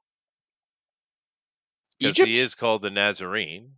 They mention Correct. Bethlehem, but They it call him Jesus of Nazareth. Yeah. right. And what's the other thing? You got me. What do you got? The Galilean. Oh, the Galilean. Yeah. I've been to the Yeah. Sea of Galilee actually. Um, yeah. The Galilean. Absolutely. Right. Now, when you look at those things, you have this historical character but he has three homes. Well, Yeah. that's weird, don't you think? So Hmm. maybe we should break those things down a little bit and take a look at it. For instance, Bethlehem. Now it's a Hmm. real place, right? You can go Yep. there, I've been. right? I've been But there. but what does Bethlehem mean, right? Well, Bethlehem is means the house of Lahmu, right? Mm, And it's Mesopotamian in origin, right? mm, And what it's talking about is the how what Bethlehem really breaks down to is the house of the gardener, the god mm, of agriculture, right? mhm. And it's like, okay, well, why would that term be important? Well, if you, of course, what it is a reference to old Saturn himself, right? There he is. There he That guy. is, right? And of Everywhere. course his older version of him, which you also see side by side, which is bizarre, which is Janus. And what's his number? Is Janus Yeah, Janus. Yeah, or Janus as we know him? yeah. 1? 11. 11. Well, yeah, Yeah, 1-1. 1 11. 1. Yeah, Yeah, 1 and 1. The columns and the door, right? that's right. 101. That's why you see 101 all over the place all the time. Why? It's weird. Why 101? Because it's not a 1 and it's not an O. It's a Yep. door and two columns on either side, the Messianic symbology, right? But whatever. So, okay, so Bethlehem is referring to, Janus or the, the Kronos, the elder god, right? Hmm. And what is Galilee? Well, you can go to a place called Galilee today, but you have a huge problem because that city wasn't established until centuries, nearly 1,000 years after the time of Jesus. So there was no Galilee at the time, right? So therefore, why do they call him the Galilean? Because the reason they call him the Galilean because he was this is in reference to the king of Petra because in order to get support for his war to claim the seat of Rome to become emperor because his mother is actually direct lineage from Augustus was he had to get money from the Jews, but the only Jew group he could get it from were the Galatian Jews. And what is a Galatian Jew? Well, they cut their balls off Yep. and castrate themselves, and et cetera, et cetera. And all the kind of Catholic things where they don't take wives, all that nonsense is coming out of that, right? It's coming Mm, out of the eunuch priest, right? So, all right, so we just removed two of his birthplaces because they have meaning, they're metaphor, right? So therefore, it right. leaves us him being the Nazarene, which is the most common used term for him. He is the Right. Nazarene, right? If they're not calling him Jesus, they call him the Nazarene most of the time. Yes, And sir. therefore, is if you look at the Nazarene and on all those kind of stories, you're talking about one very specific historical character. His name was Yeshua, and he was a prophet in the 70s AD, fighting against the Rome. It was during the Jewish Revolution, Hmm. right? So there you go. And that's the dude that had a mom named Mary and a wife named Mary Magdalene, very common name at the time, et cetera, et cetera.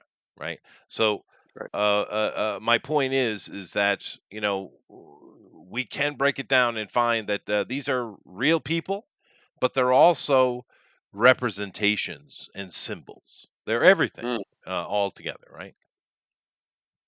sure. Sorry, I don't know why I did that, but I did. Tangent. A little bit of a Tangent, tangent there. tangent. But no, this stuff right here, it's gross. Like, yeah, okay, they have the right to do it, and that's fine.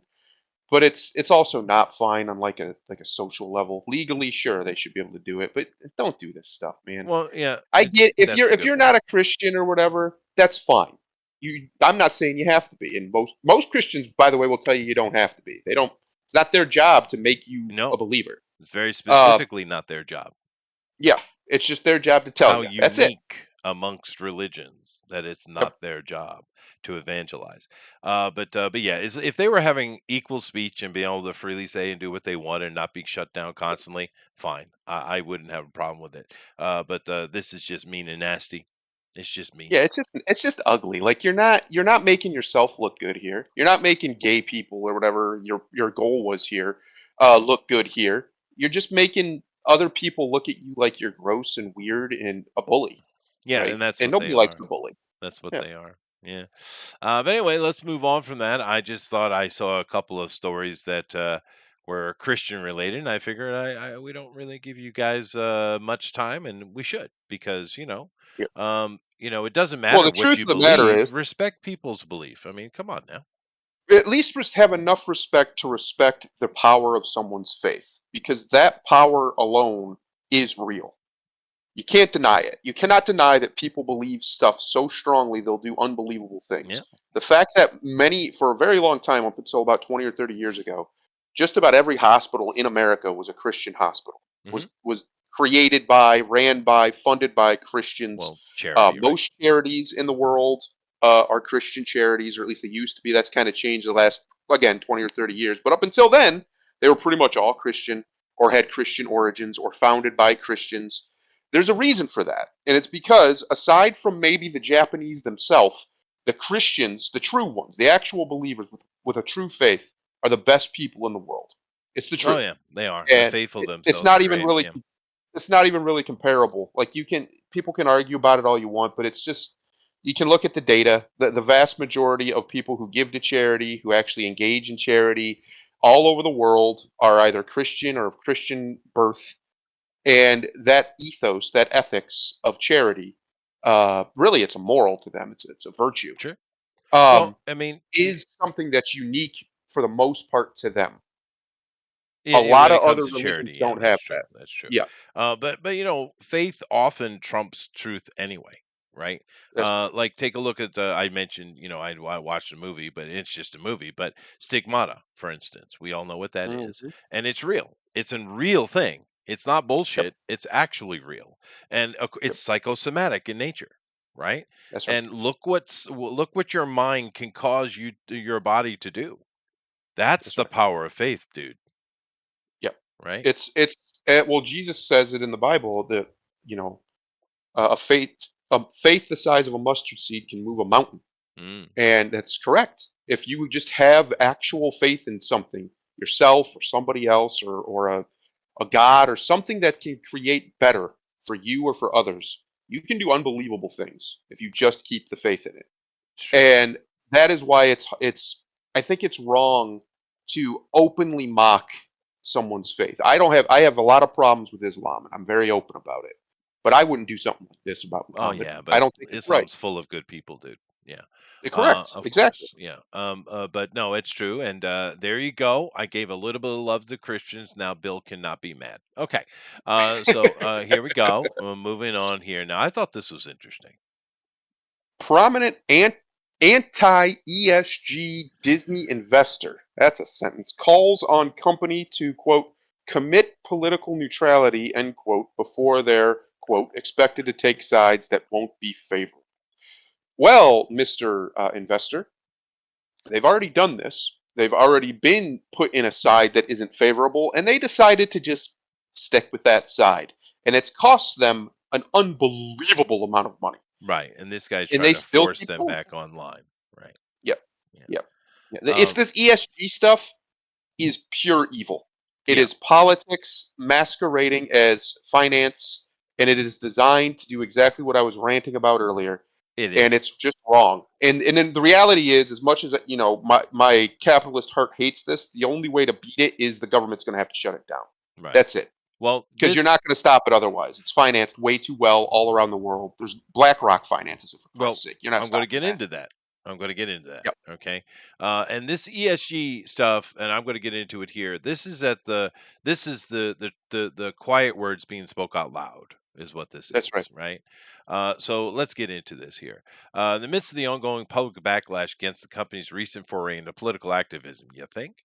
Yeah. Prominent anti-ESG Disney investor Vivek Ramaswamy, Indian, has made a personal plea to the House of Mouse for them to refrain from stepping further into this arena. Otherwise, he warns, they will be expected to take sides that won't be favorable to its business. And keep in mind, the Indians are very conservative people.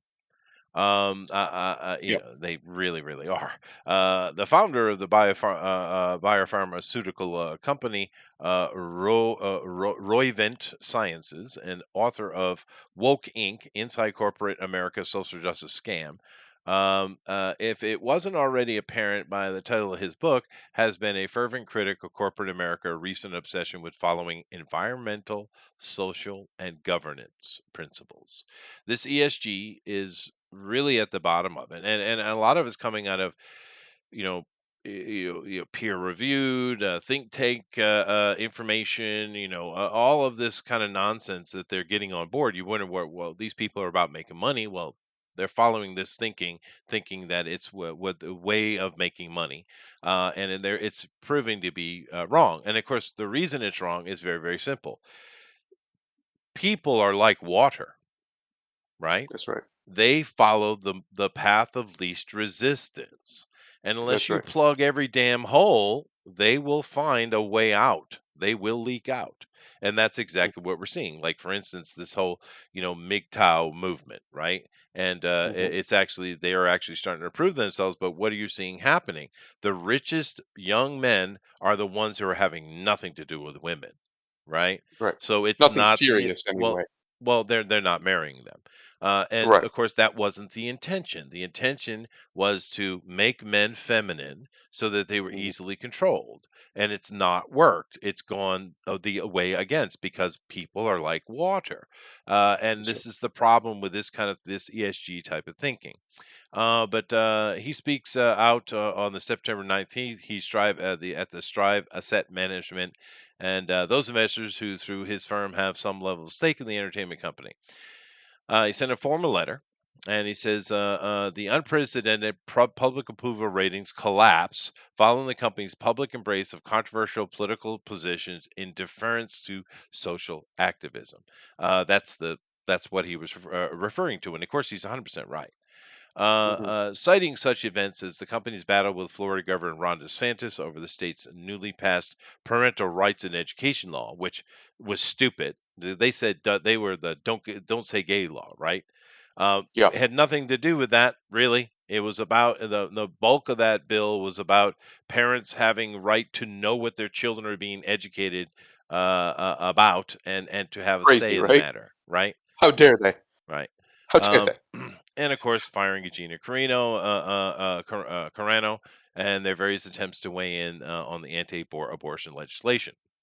There's no evidence to suggest that these positions have benefited Disney stockholders, and a growing body of evidence suggests that they have harmed Disney stockholders. Fair, because they are losing money.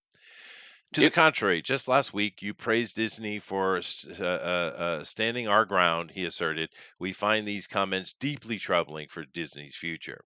He took a moment to remind Disney's board it owes a fiduciary duty solely to Disney's actual owners, not to a minority of its employees, activist organizations, or a large financial institution who promote one sided political agendas.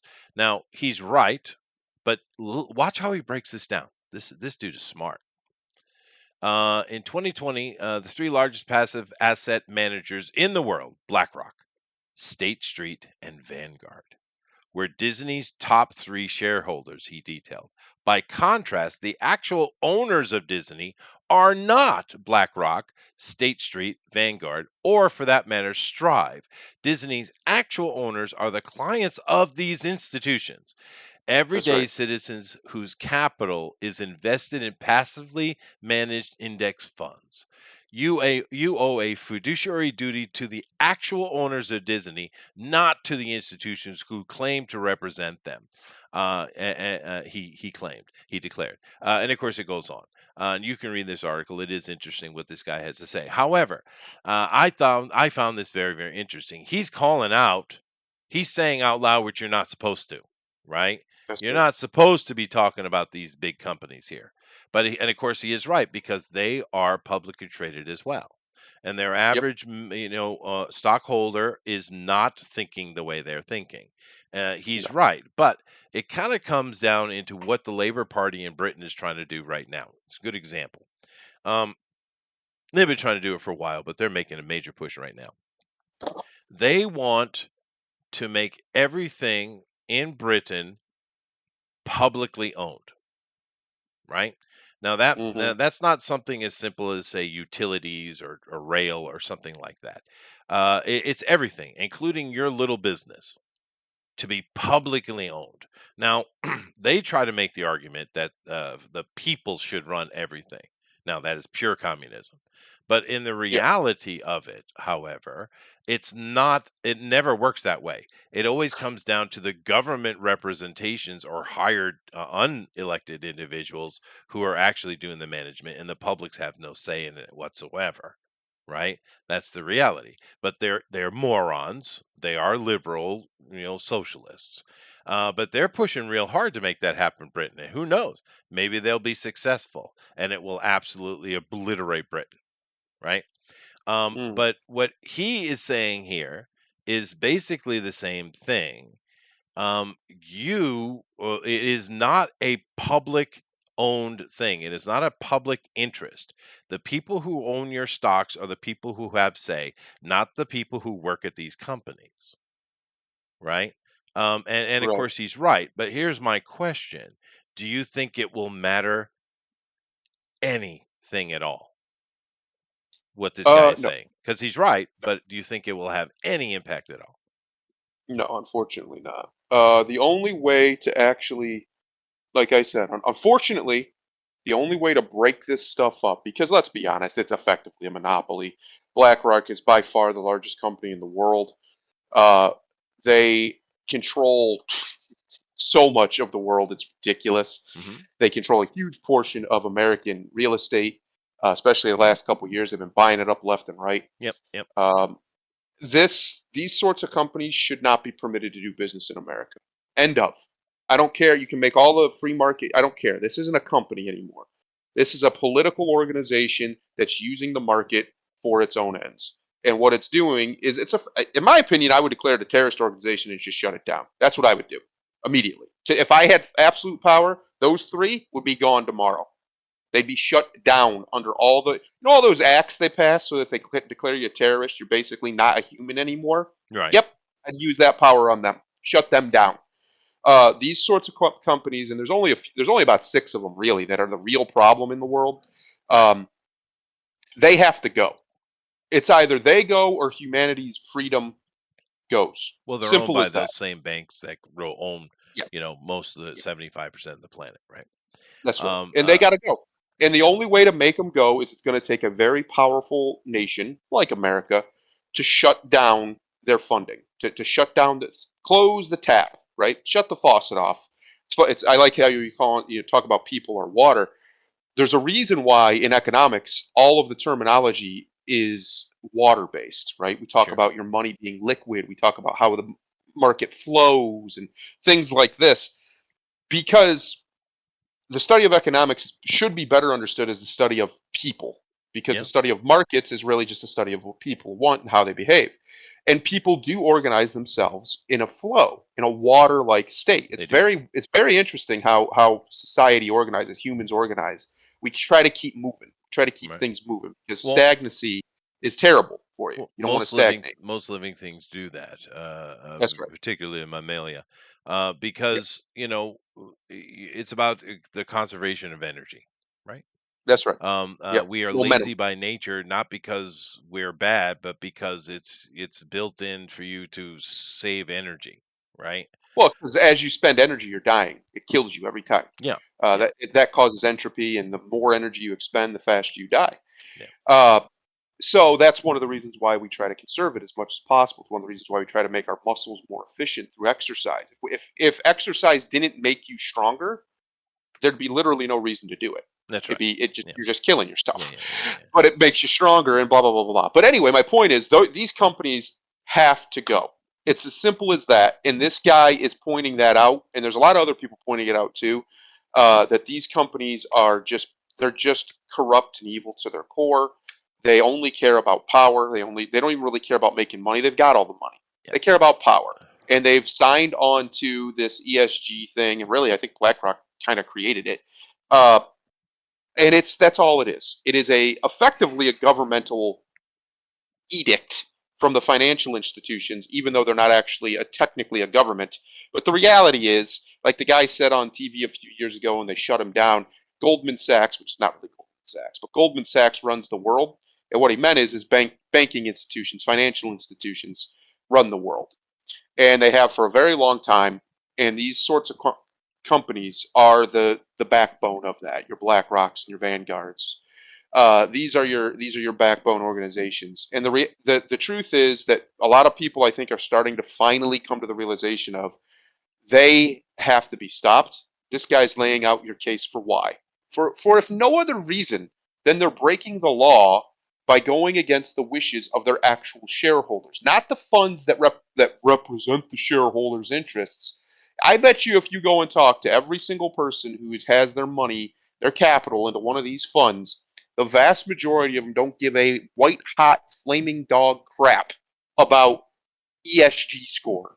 They don't care nothing about that. They're like, how much money is that making me? What's my return here? That's what they care about. And when you're not focused on that as a All right. company, Well, yeah, no, that's true, and it comes into the problem. Vanderbilt thing, right? Yes, absolutely. And how much money they can make off of top and bottom surgeries off of little children. It's Yep. monstrous and disgusting, but it's the same thing. It's all about profit. I do want to look at these points that he's demanding here because he is making demands. I will I'll be right say back real quick. offhand though that Vivek Ramaswamy, right? That is a very interesting name to me because Rama, of course, is the god, Swami being a priest, and Vivek meaning the way of. So it's his name literally means the way of being a Rama priest. It's a very interesting name. Anyway, he has 3 requests here. The adoption of a formal corporate policy that Disney does not take public positions on political controversies that are unrelated to company's core business operations. 2, a public commitment to political non-discrimination amongst its employees and customers, including human resources policies, which make clear that employees or customers will not be subject to punishment for expressing political views. 3, and a commitment to making all decisions based on long-term profitability of Disney alone without regard to social culture or political pressure for employees, activist groups, or other stakeholders. It's very simple. He's not going to get it though, what he wants, and he might well have some power because we do have a response though from Disney. Disney spokesman told Wall Street Journal that we listen to our shareholders' perspectives. Uh-huh.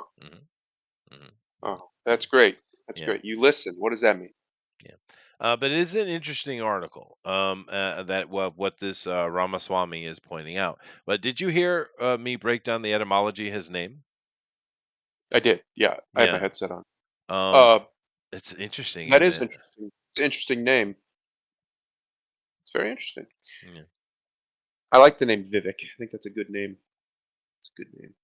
Vivek. It's the Chinese version would be Tao. Tao. Yeah. Tao.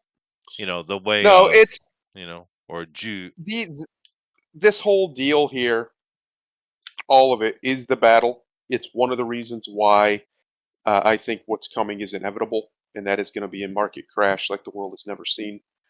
Well, And we are it's heading that direction. mostly intentional. They know what they're doing. They're trying to get. Well, I've said it on here before. They want their serfs back. That's what these people want. They're Mhm. very open about it. And it's not like it's some conspiracy theory. They talk about what they call it the Great Reset. Well, what does reset mean? Oh, they've been Reset means, writing. Yeah, they've been yeah, writing books for 200 years, dude. Yeah. yeah, the Great Reset. Well, what do we reset? What is reset to what? Well, to serfdom, to some form of a new version of serfdom or a feudalism that's technocratic in nature instead of aristocratic in nature. Mhm. And that's what they're after. They're going to communism for us, capitalism for them. Mhm. And they're very open about this. It's not hidden. It's not a secret. It's not a conspiracy theory. It's not even a theory. It's a conspiracy, but it's not a theory. Um, so these sorts of things are going to have to play out. Like I said, the only real way out of this, though, is a powerful nation is going to have to stand up to the shadowy Black Rocks of the world Mhm. and just shut them down and seize Right. as much of their assets as they can. Simple as that. It's the only way out. And I know a lot of Republicans, The especially the libertarians ones are who going to hate you for that. Yeah. yeah, Yeah. but you know what? You're wrong. Simple as that. Sometimes it's okay to use force to stop evil. Mhm. Mhm. Sometimes it's okay, and Mhm. sometimes it must be done. That's And true. this is one of those times. Well, and the whole conspiracy thing is a fair point. I mean, a conspiracy theory is that the chupacabra prefer white chickens over black chickens. That's a conspiracy theory, right? This guy. Anyway, let's move on here. Because I got a couple other things we can get into. Now, I personally think this is wonderful news. Me too, because I don't want them to touch it. New report claims Prime Video abandoned a Conan the Barbarian TV series because of quote toxic masculinity. Awesome. Thank God. We talked about Yeah, this a little bit already, and the worry that they had got their claws into it. Of course, we're talking about Amazon here. Now, to be fair, Amazon does put out some good stuff. Reacher was great, right? And it just depends on who would be put in charge of it, right? yeah. Really. The fact that we're not going to do that because he's so toxic, and he is super masculine. That is true. But I me, mean, yeah, he is. yeah, By their definition of toxic masculinity, sure, fair enough. But that's the point, Ventura. That's the point. He's yes, supposed to be. He's not yes. supposed to be an idol or a hero or something you look up to. No, he's a force of No. nature, is what he is. Yeah. Yes. He's a monster. You're right, Eric. That is pure chupacabra truth. But this is awesome news. You know, It is, yeah. thank you. We don't need you touching anything, please. Thank you. All right. We don't need a femboy Conan running around. No, That's my not what God, anybody or needs. oh my God, dude. So I'm Nobody very needs happy. that. I'd love to have some really, really good Conan content, of course, but no, thank you. I'm good. I'm good. Yeah. So that's it. That was a short one. That's quick and dirty. Yeah. This Oh God. debacle. Yeah. The Woman King star Viola Davis and actor Julius Tenen defend film's historical revisionism. Quote, "We have to take license. We have to entertain people." What? End quote. What? What? Y- Yeah, Okay. yeah. First things first. Why is it the woman king and not the queen? I don't Because understand. We have a word gender's for just it. gender's just a social construct, Yeah, but Chester. it's really dumb though, because we just had a monarch die in Britain who had decades long rule and is beloved by 7 of her them. people. And Yep, she's a queen. that's right. Yeah. There was, I mean, it's probably more than one, but there is a very famous Polish woman king from way back in the day. But we're not going to make that movie because that would have to be, praising towards Poland in some description. So instead, you get this actual revisionist nonsense, and the worst part isn't even the revisionism because to some degree they're not wrong. This kind of stuff has happened before in There Hollywood is where a they take the yeah, story yeah. and bastardize the shit out of it and then make it into something else. But this is But extreme though. this is Yeah. extreme, and we both know that history and the fact that it exists is the only reason they decided to do this because they knew they could use that as cover for this Well, nonsense. Like they yeah. could have used any other tribe right, or any other country or whatever in East Af or West Africa for this, but they happened to pick one that was probably the worst. Oh, they did it intentionally. Yeah, come on. I'm sure. And speaking of king, queen slash kings, there was a drag king in Egypt as well. But whatever. Why is this problematic? Because I don't know if everyone understands the problem with this. Okay, so let me lay down what they've done here. The Dahomey are in West Africa, right? They Mhm, were the most notorious and became the most wealthy of all black tribes in Africa during the slave trade because they're the ones who were selling the slaves, right? right. It's funny to me when you talk about, who are we to blame for slavery? Well, the Africans. That's who you have Yeah, to blame for it. But pretty much. whatever. But these guys were really, really bad. They were savage. And yes, I understand the connotation of that word, and I'm using it correctly. They were savage and brutal. They were like we are talking about, Hellraiser earlier. They're Mm, that level of shit, right? mhm, The things they did to people, cutting people's heads out and drinking the blood from the stump of the neck. These were vile, vile, vile humans, right? yep, And the British Empire came in and they sent a bunch of ships out. They ended up capturing or sinking thousands of ships actually, and they are the ones who shut down the slave trade. And the king in this place, he said, "I'll do anything, Britain, but that. I won't do that." Right? Well, we mm, need our slave trade. It is the core of our culture, he said. Right?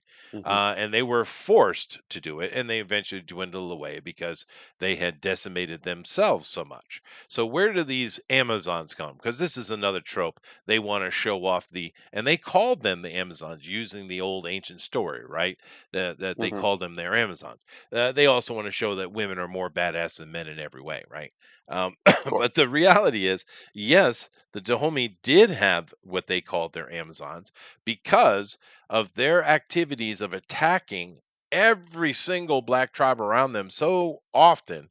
They had decimated, well, I hate using that word, it's not used correctly. They had destroyed their army and had no choice but to bring women in. The only Right. positive comment that was ever made about these so-called Amazons was from the French, who fought them twice. And the French said they were very brave. But keep in mind, the French wiped out thousands of them in those battles, losing Yep. less than 100. So, yes, they were saying they were very brave, but they were also not good at all. The French tore their asses twice, Right. right? Yeah. So this is the reality of the Dahomey people. They were a vile, disgusting culture. That's it. Mhm, And you can go find other African cultures that were better. You can, right? But mhm. but these ones. So why, Viola, did you and your husband decide to choose these specific ones? Was it simply because she heard about the Amazons and she was like, "Yeah, go girl," right? Which I always find interesting. Hashtag Go Girl or Girl Power. When they keep telling us that feminism is about equality for everyone, but then they say girl power. Whatever. Anyway, that's a bit of a side. But it's an insane thing to do. Now, of course, it doesn't matter what us white men's have to say. We're not allowed to have an opinion on this. It's not revisionism. It is bastardization. I mean, a Yep. complete reversal. They try to make the Dahomey the heroes. They were despised by black Africans. Despised. And keep in mind, this movie doesn't really have white people in it much at all. It's all about blacks fighting blacks. Okay, fine. So they didn't. At least they didn't do that. However, it's complete bastardization of history, and which is, you're trying to make something based on history, right? That's what they kept telling us. Mhm. So that it's a docudrama, right? But you have given us the opposite of the truth. And of course, like I said, we whites aren't allowed to have an opinion on it anyway. But the good thing that's happening with this article, that I don't even know, I didn't read the article. I just know what's going on. Black Twitter is absolutely outraged. Black people are so pissed at them for doing this. For good and fair enough, right? That Sure. Dahomey sent thousands and thousands and thousands of families and therefore generations into slavery. These are evil people. If you're against slavery, you must hate the Dahomey. You must hate them because they're the source of the shit. Yeah. And this idiot, this freaking idiot, Viola getting up here saying, you have to defend the because we have to take a license. We have to entertain the people. Fuck you, Viola. And she's not a bad actress, actually. No, she's pretty good. Yeah. Uh, But that's what's going it's a on with this, shame, if you though. didn't know. Oh no, I knew. Yeah, I've heard. It's so Hollywood. Let's talk. We over here been telling you for a long time. If you want to make these stories with these black folk, cool. Go to Africa, do some of their folklore, whatever. Mhm. Let's do it. There's awesome African folklore. Why not? Why not do it? Tell Yeah. those stories. This Now- isn't what we meant. No, This well, ain't it. imagine if they told the actual truthful story. How powerful that could have been, dude. Yep. You know how powerful a recognition of, hey, blacks in the West, non-Africans. Slavery was a horrible thing. We keep talking about it. It's impacted our culture. It shaped our modern world, which it has for black people, right? They never stop Sure. talking about it, right? And wouldn't it be great to understand our part in it, our ancestors' part in it, how it really came to be, and understand it so that we can stand up against any other incarnation of it, which is going on right now, Yep. right? Thanks, But Obama. well, sure. Look what they did in North Africa. We have full on people in neck chain slavery going on in North Africa right now, Yep. right? Thank you, Hillary Clinton. But Mhm. but I'm just saying that it could have been powerful. This movie could have won awards legitimately, right? But nope. Yeah. They had Yeah. to make a hero out of some of the most disgusting humans in history. And you could have easily, because the reason is because they don't want to cast the white British Christians who, spent 40% of their entire empire's wealth ending slavery. You could have easily told a story about whites and blacks coming together to end slavery, right? To stop it. Because there were a lot of Africans and African tribes and things that did assist with the ending of slavery as Sure. well. No, that's true. And they could So have told that story. That would have been yeah, that would have been interesting. awesome. Yeah. That would have been a unifying story. They don't want that though. They want division. Yeah, but they want can't revisionist because then you have to talk about the British because the British are the ones who ended slavery in the modern time. That's right. They did it. It's them. We Americans finally fought a war and killed off a lot of ourselves and ultimately ended it. But we didn't have much in ending to do with ending slavery. We didn't. We Right. just didn't. Right. The British did. Right? Credit where credit is due. Right? And you're right. Two dumbass woke white women are the ones who created this story. I know, Grimlock. The irony of it is rich and dripping, like But a Hollywood, maple syrup. Hollywood has a massive social agenda. At least a lot of these companies do in Hollywood, and it's obvious, right? Nobody denies it. They have for a very long time, but now it's a much more malicious, much more ugly, like a bully. See, because you could have easily made like I said, a really cool movie talking about like some British captain. Because the way the Brits did it is they used their unbelievable naval power Yeah, and they just went did. and took out slave ships, just took Yeah. them out. Yeah. Freed as many of the slaves as they could, and took And they conquered lost captured 2,000 ships. sailors in the effort, by the way. Yep, lost a bunch. So you could have had a really cool story about a British, like say, I'm just gonna this may have happened, I don't know, but the Brits obviously had gone up and down the coast for a very long time, so they knew the coast very well. Well, But you sure. could have easily had one of the people on one of this ship be a black guy Oh, or a yeah. black woman, I'm even sure there were. somebody who was a guide helping them out, who could translate and things. Mhm. And you could have done a really cool story like that. And then on the other side, if you wanted to have a much more black people involved just than one, right? Because that's the trope. Then you have this person is part of this tribe that's been going against the actual bad guys, these fuckers, Well, like the for Oya, a very long time. right? Yeah, for Yeah. a very long time. And then they come together at the end to basically shut them down and force them to stop. Dahomey, yeah. No, that Yeah, would have been great. And you remember months ago when we saw this and we talked about it. I had made the assumption at the time that they were going to be fighting off the evil British, and that's the lie they were going to be telling, right? That's what I right. said, right? But now that it's out, when we see there's hardly any white people involved in this movie. It's really not about that. It's about the Dahomey versus the Oya, and they've literally reversed the truth on that. So it's literally black versus black, black on black. But they could have easily went and did the movie from the point of view of the Oya fighting against and ultimately losing to these evil Dahomey, because they weren't defeated until they were, the British did cow them, but it was the French that wiped these bastards out, right? Yeah. Where is Wakanda in this story? Well, the badass women, right? It definitely feels like a Black Panther movie, everyone says, but it's just, but the greatest thing is that it's showing you that black people are starting to wake up. They are Good. waking up, dude. Latinos are starting to wake up. We're seeing huge movements, right?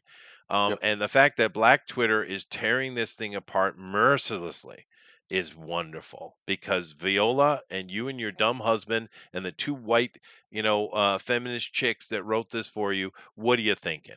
What are you thinking, Viola? You stand up there and act like you're a black activist, but yet you let white women create a story for you. What the hell is wrong with you, Viola? Yes, You're literally a counter to your own goddamn sink, Viola. that's right. That's right. Sorry, I couldn't And she resist that is joke. I do genuinely one of the. apologize.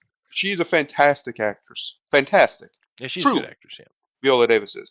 yeah. So it's a shame that she, hitched herself to this wagon because honestly, I'm sitting over here now. You got my juices flowing. I'm thinking of this movie and how awesome it could have been It if could they have had been did it cool. the right way. Yeah, it could Yeah, have been good. and now it's just going to be agitprop nonsense, and Right. that's all it is. Well, we keep saying, give us some black African stories, then, please, please, Yeah, give us why not? one. Right? Let's see some stuff from India. Let's see Southeast Asia. Let's see it. Right? Give us some Russian stuff. We don't have enough of that. Right? Yeah, I mean, let us have something. Right? But yeah, this is what they do with it. Oh my God, dude, you're such a moron. Such morons.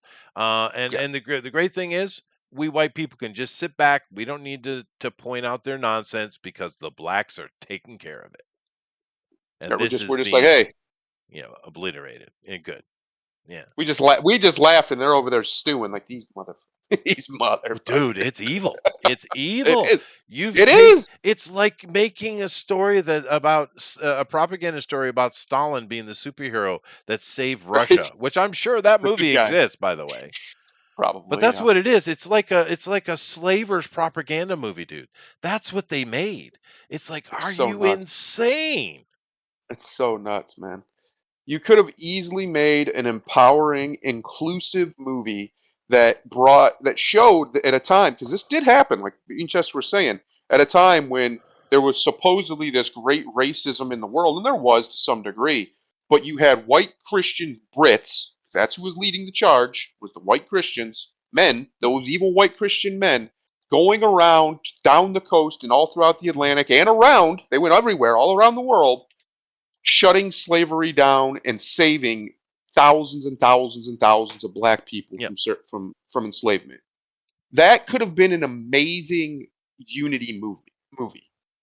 Is what it should have been. If you're gonna talk about this tribe, you should put them in their proper context, and you could have easily had a really cool thing where that's what happens. You have this racial harmony, because that's what happened. There was racial harmony. These guys came and they shut it down as much as they could, and the French obviously did too. But a lot of Europeans around the same time started shutting it down.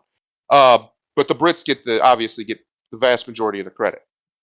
But anyway, my point is, they always talk about inclusion and diversity, and we want equity and equality, and we want a equal share, and we want to be seen as equals, and all this fluffy nonsense. It's bullshit. Because if that's what they really wanted, they'd make the movie I'm talking about. That movie would have been what they made here, where it was showing powerful white people, Christian white people, and powerful Africans, tribes, coming together to defeat a great evil. Yeah.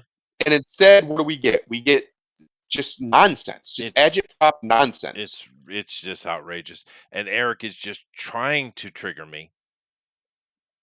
God, did the slang term "homie" come from the homie? No. Homie is a derivation of the slang homie, which means home-like or being from or like the home. And later coming homeboy, meaning guy coming or person coming from my home area. Therefore, homie. God damn it, Eric. That's Don't you that's mess my with my homie. etymology. My etymology kung fu is I always liked badass. home slice. I always liked home Oh yeah, slice. yeah, I thought yeah, that yeah, yeah, sounded yeah, cooler. yeah, yeah. What's up, Let's home talk slice? about apple pie though, which is good. Oh, that Yeah. is good. That's a good time. Yeah, yeah. It's Why would apple season, Chester. why would Woo! it is? My wife just brought a bunch home. Why would Eric challenge my etymology powers? It's very weird. Anyway, Yeah, I'm excited. but this is so ridiculous. It's chef's kiss, beautiful dude. That's what this is. It's Uh, peak clown world. it is Peak. peak clown world. It's so radically outrageous. But anyway, enough of the mix of good news and silliness. Let's get into something a little bit more fun. Now, what I've done here is I got a list here from IMDb that is covering the new TV series that came out in 2022 and still coming out, right? But we're Mhm. getting toward the end of the year, so I figure we take a look at the TV stuff because I don't watch that much TV, right? But I know it's very popular, with a lot of people, and things have really shifted that way, right? Things have become more series than movies recently, right? Which fair Sure. enough. Especially in Europe, they're hardly making movies at all. They're just doing TV series, right? But anyway, I thought we'd take a look at it here. This is from an American point of view, I know. But let's take a look at this. Now, number one here is Peacemaker. Now, I did watch Peacemaker, Mm. and I thought it was fine. I don't think it was great. I thought it was fine. It definitely showed me the absolute disturbed mind of James Gunn, though. He Well, is yeah, broken, yeah, clearly, right? yeah. You know, even though he might be good at making stuff, he's broken, dude. Would you put that at number one? I've never even seen it, so no. I wouldn't put it anywhere near it. I think I it was I fine, but couldn't watch it for two reasons. One, John Cena. I just nope, I'm good. And two, uh, I watched somebody had posted somewhere the opening credits or whatever, the mhm. little opening. And I said, no, I'm not watching that. I'm not doing it. I don't care. I don't care if the rest of the show's hilarious. It's the best thing ever. That nonsense opening dance sequence. I'm no. I'm good. So Yeah, no, I'm I good on get your that show. point. It was silly. But you know, it's very James Gunn and his twisted. Yep. He's very sexually dirty for no Yes. reason. He'll just He's a put a pervert. dildo in the background. And it's like, why, why? Do people in the real world have dildos just laying around their house? I mean, really? You know, but that's what he does. That's his sense of humor, right? And Right. that dark, sexually dark, twisted sense of humor got him in trouble here not too long ago, didn't it? It sure Right? did. But whatever. I think it was fine. But I would no way put that at number one, especially seeing what's just below it. Yeah. Because Well. this was Yeah. way better than that. And I don't even know if this is number one. We have to look at the list, but Jack Reacher was um. really well done. Trying to think of TV shows this year. It might be of new TV shows. Yeah. Probably is number one for me. Well, the old Jack Reacher man was would awesome. be higher than this, but that's Reacher was just just good. Reacher was great. Because it was so tight to the actual book, right? Hmm. It was really this is what Reacher is, not Tom Cruise. Not knocking Tom; those are fun movies, but that's not Jack Reacher, dude. That's Jack Reacher. Oh, So he's a brute. wonderful. Although the old man was just an absolute masterclass in acting, though, right? Yeah. But anyway, Moon Knight. Fuck you, Marvel. Okay. Suspicion. I don't know this one. Never Five even heard of that. ordinary Brits are accused of kidnapping the son of the prominent U.S. media mogul. Okay, get them Americans. Well, They why is embark it on a number desperate race. 4? What? Well, I no, don't understand this ranking system. I don't either. Especially seeing as the rating is so much lower than the others. But propaganda, I'm sure. But Hmm. some British thing, and of course, getting them Americans. And you'll notice from this list, there's a lot of propaganda here, right?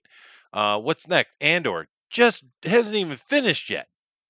Right? Yeah. It's only got what 3 episodes out, and Andor's all about the immigration crisis. By the way, No, 100%. And if you're not Mexican, don't you have an opinion? By the way, not allowed. okay, not allowed. But it's all about the migration problem or immigration problems in America. Never heard of this 1899 thing. I heard it's really good. Really, really good. Well, it's about migration and immigration as well, hmm right? But maybe it's done in a more documentary way. I don't know. She-Hulk. Wow, do we even have to talk about how bad this show is? Look at the rating. Look at the rating. 5 stars out of 10. It's not That's even what that it's though. got. That's a lie, right? We know Yeah. that's a Well, lie. that's IMDb. But Yeah. yeah, that's as good as they could get on IMDb was 5 stars. Yeah, yeah. But this show just gets worse and worse. So no, thank you. Our flag means death. This is based on a true story of a wealthy guy back in the 18th century decided to go become a pirate. Could be fun. I don't know. The after party. Let me read this. Let's see if it has any value here. When a high school reunion's after party ends in a death, everyone is a suspect. Ooh. A detective grills the former classmates one by one, uncovering potential motives as each tells their version of the story, culminating in the shocking truth. Okay, fine. It could be fun. Jigsaw. They don't even have a picture, and this is number 10. Are you kidding me? Centered around largest heist ever attempted, the vengeance and betrayals that surround it. Whatever. I have no clue. The Old Man, freaking epic. The acting, dude. John Lithgow and Bridges. Dude. It's badass. Severance. I've heard a lot of good things about this though. Me too. It's High just rating, yeah, 8.7. yeah. It's just not my thing though. And actually, the Old Man being 7.7 is ridiculous. That should be a 9 something. But I haven't seen this though. It's really not my kind of thing. The Gilded Age. Oh my, this looks lesbian to me. Looks that way. A wide-eyed young scion, of a conservative family embarks on a mission to infiltrate the wealthy neighboring clan dominated by the ruthless railroad. Okay, whatever. Money, Sandman. They just went too hard gay with it, dude. It's unfortunate. hmm Last days of Ptolemy Gray. Well, that's a name. And of course, this is Sam, and this is from Apple. Suddenly left without his trusted caretaker, Ptolemy is assigned to the care of orphaned teenager Robin. When they learn about a treatment that will restore Ptolemy's memory, it begins a journey toward shocking truths. Sam is good. Miss Marvel, He is. abysmal failure. Tokyo Vice. Tokyo Vice. We Crash, don't know. Guillermo del Toro's Cabinet of Curiosity. Ooh, I've never even heard of that. This is in post Well, look production. who it is. Well, He deigns to come speak with us again, huh? This guy. My duh homies. Hey, Eric. God damn it, Eric. This might be interesting. Although the last thing I saw from Guillermo was that Midnight Circus, and that was not good. That was not good.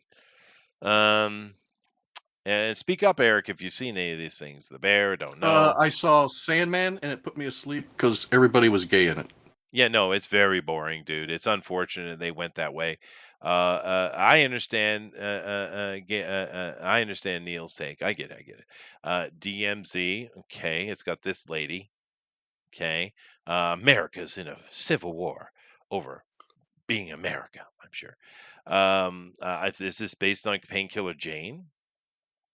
No, it's a documentary No. series. Okay. Yeah. Under the Banner of Heaven, House of the Dragon. House of the Dragon is doing well. I don't know. I haven't watched it. You guys watch I it? hear it's pretty good. I haven't I have watched no it. interest in Game of Thrones. I never did, but I hear it's doing pretty good. Like people seem to be happy, genuinely. So good on them. I hope it is as good as it's everything these people want.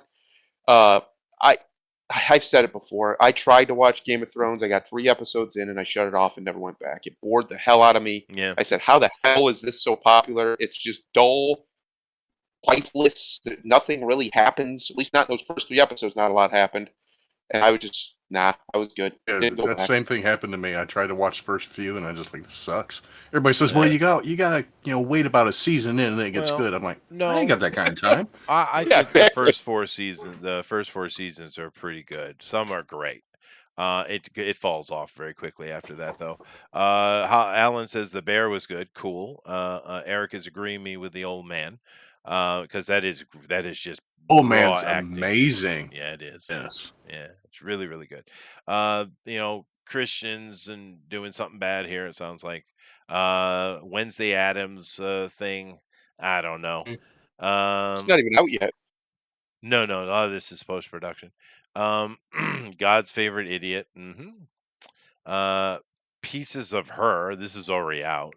Yeah. And this is like is it a drama? On her 30th birthday, out for lunch with her mother, suddenly explodes into violence, and adrift young woman's conception of her mother is for well, okay, whatever.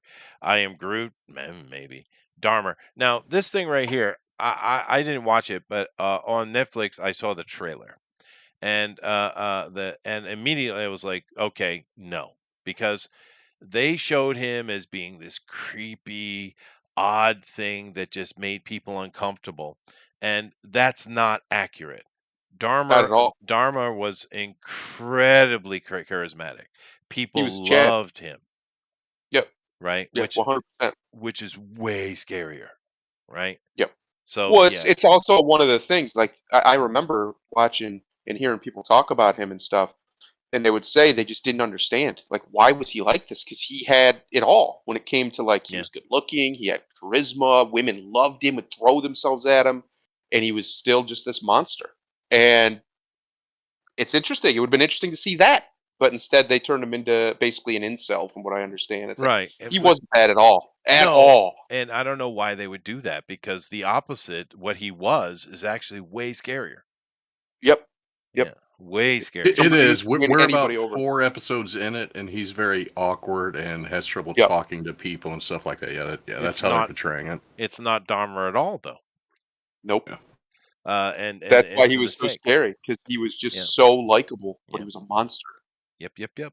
I mean, you do get serial killers that are awkward and weird. The quiet Sure. guy, you do, but not Dahmer. Obi-Wan, absolute debacle. Yeah. Willow is coming. It's Yeah. not a remake; it is a sequel. So, Yeah. I tried to watch The Devil in Ohio. It's got that lady from Bones in it. Really Uh-huh. slow. It's boring as shit, Yeah. dude. Well, It's here's the very problem boring. with making a show called Devil in Ohio. That's basically every other guy. So, because I say it all the time, only 2 things come out of this state: geniuses and psychopaths. And if you look, we have the most serial killers, and I think the most presidents. And some of the, like, up at the very top of the list of inventors come out of Ohio. I don't know what's going on in this state, but if you become famous from here, you're probably either a genius or a psychopath. Yeah, fair One of enough. the Dahmer two. went to Ohio State. He did. Yep. He did.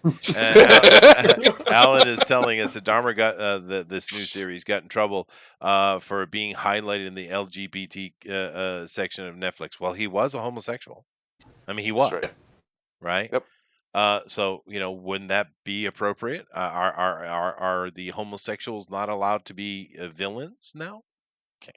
Apparently. Apparently. Lord of the Rings, Ring of Power, absolute debacle. My God, dude.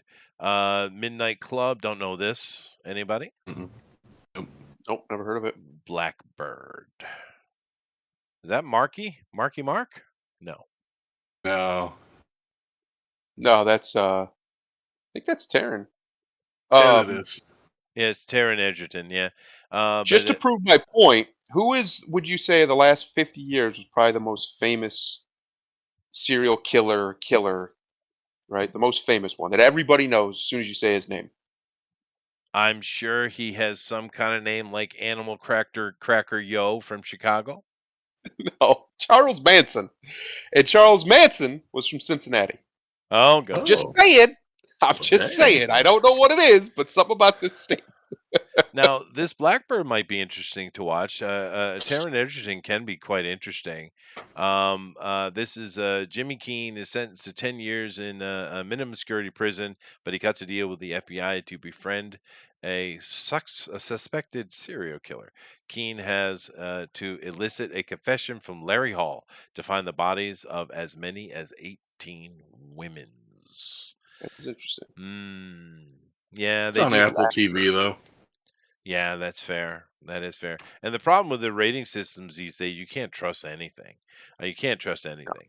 I mean, just They come up cheat. here, look at this 6.9. We know this thing is under 20% in as far as the reality of it, because it's really, really bad. And not just the wokeness nonsense, it's just bad on every level.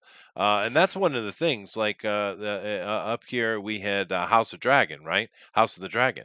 This is full of woke shit, but it's done really well, and Right. therefore people are forgiving that and enjoying it, right?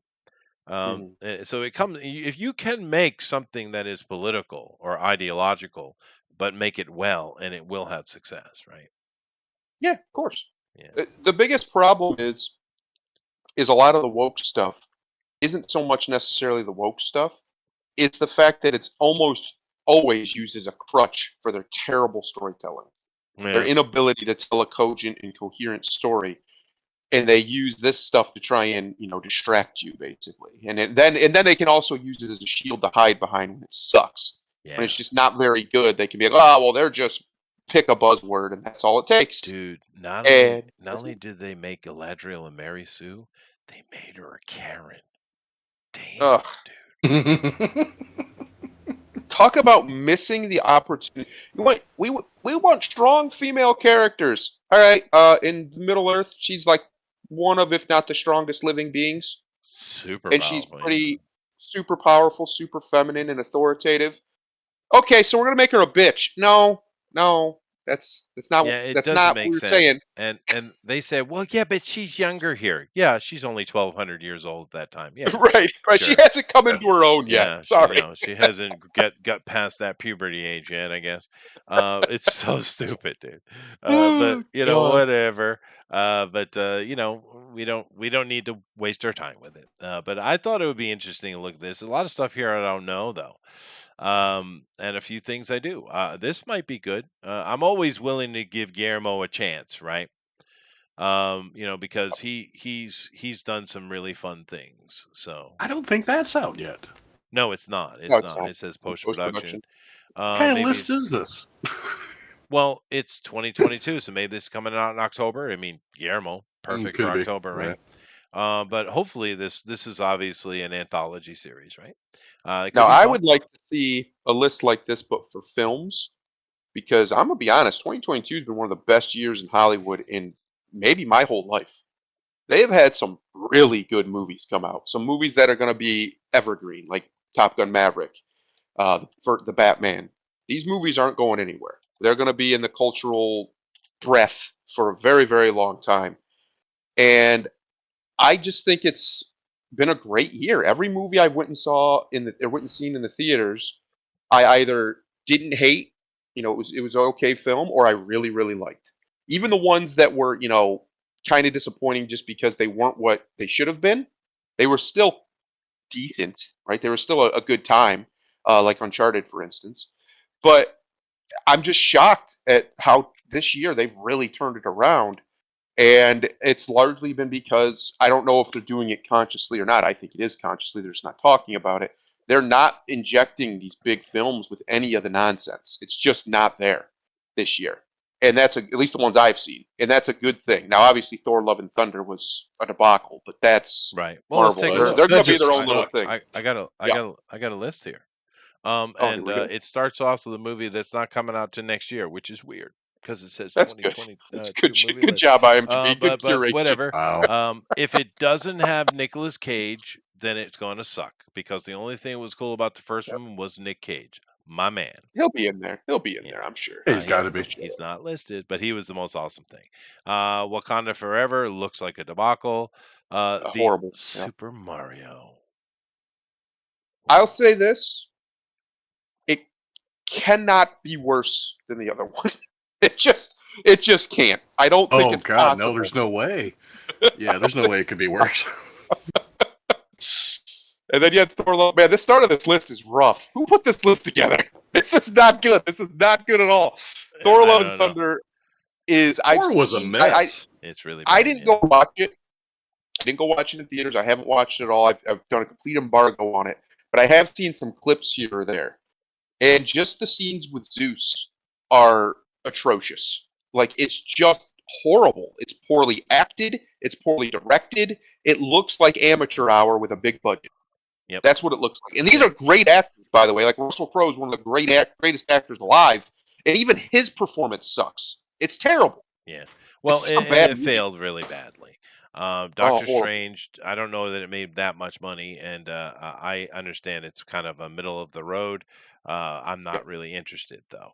Yep. But I enjoyed that one. Yeah. Yeah. I mean, especially compared to Thor, because Thor just sucked. yeah, no, that's what everyone's saying. Yeah.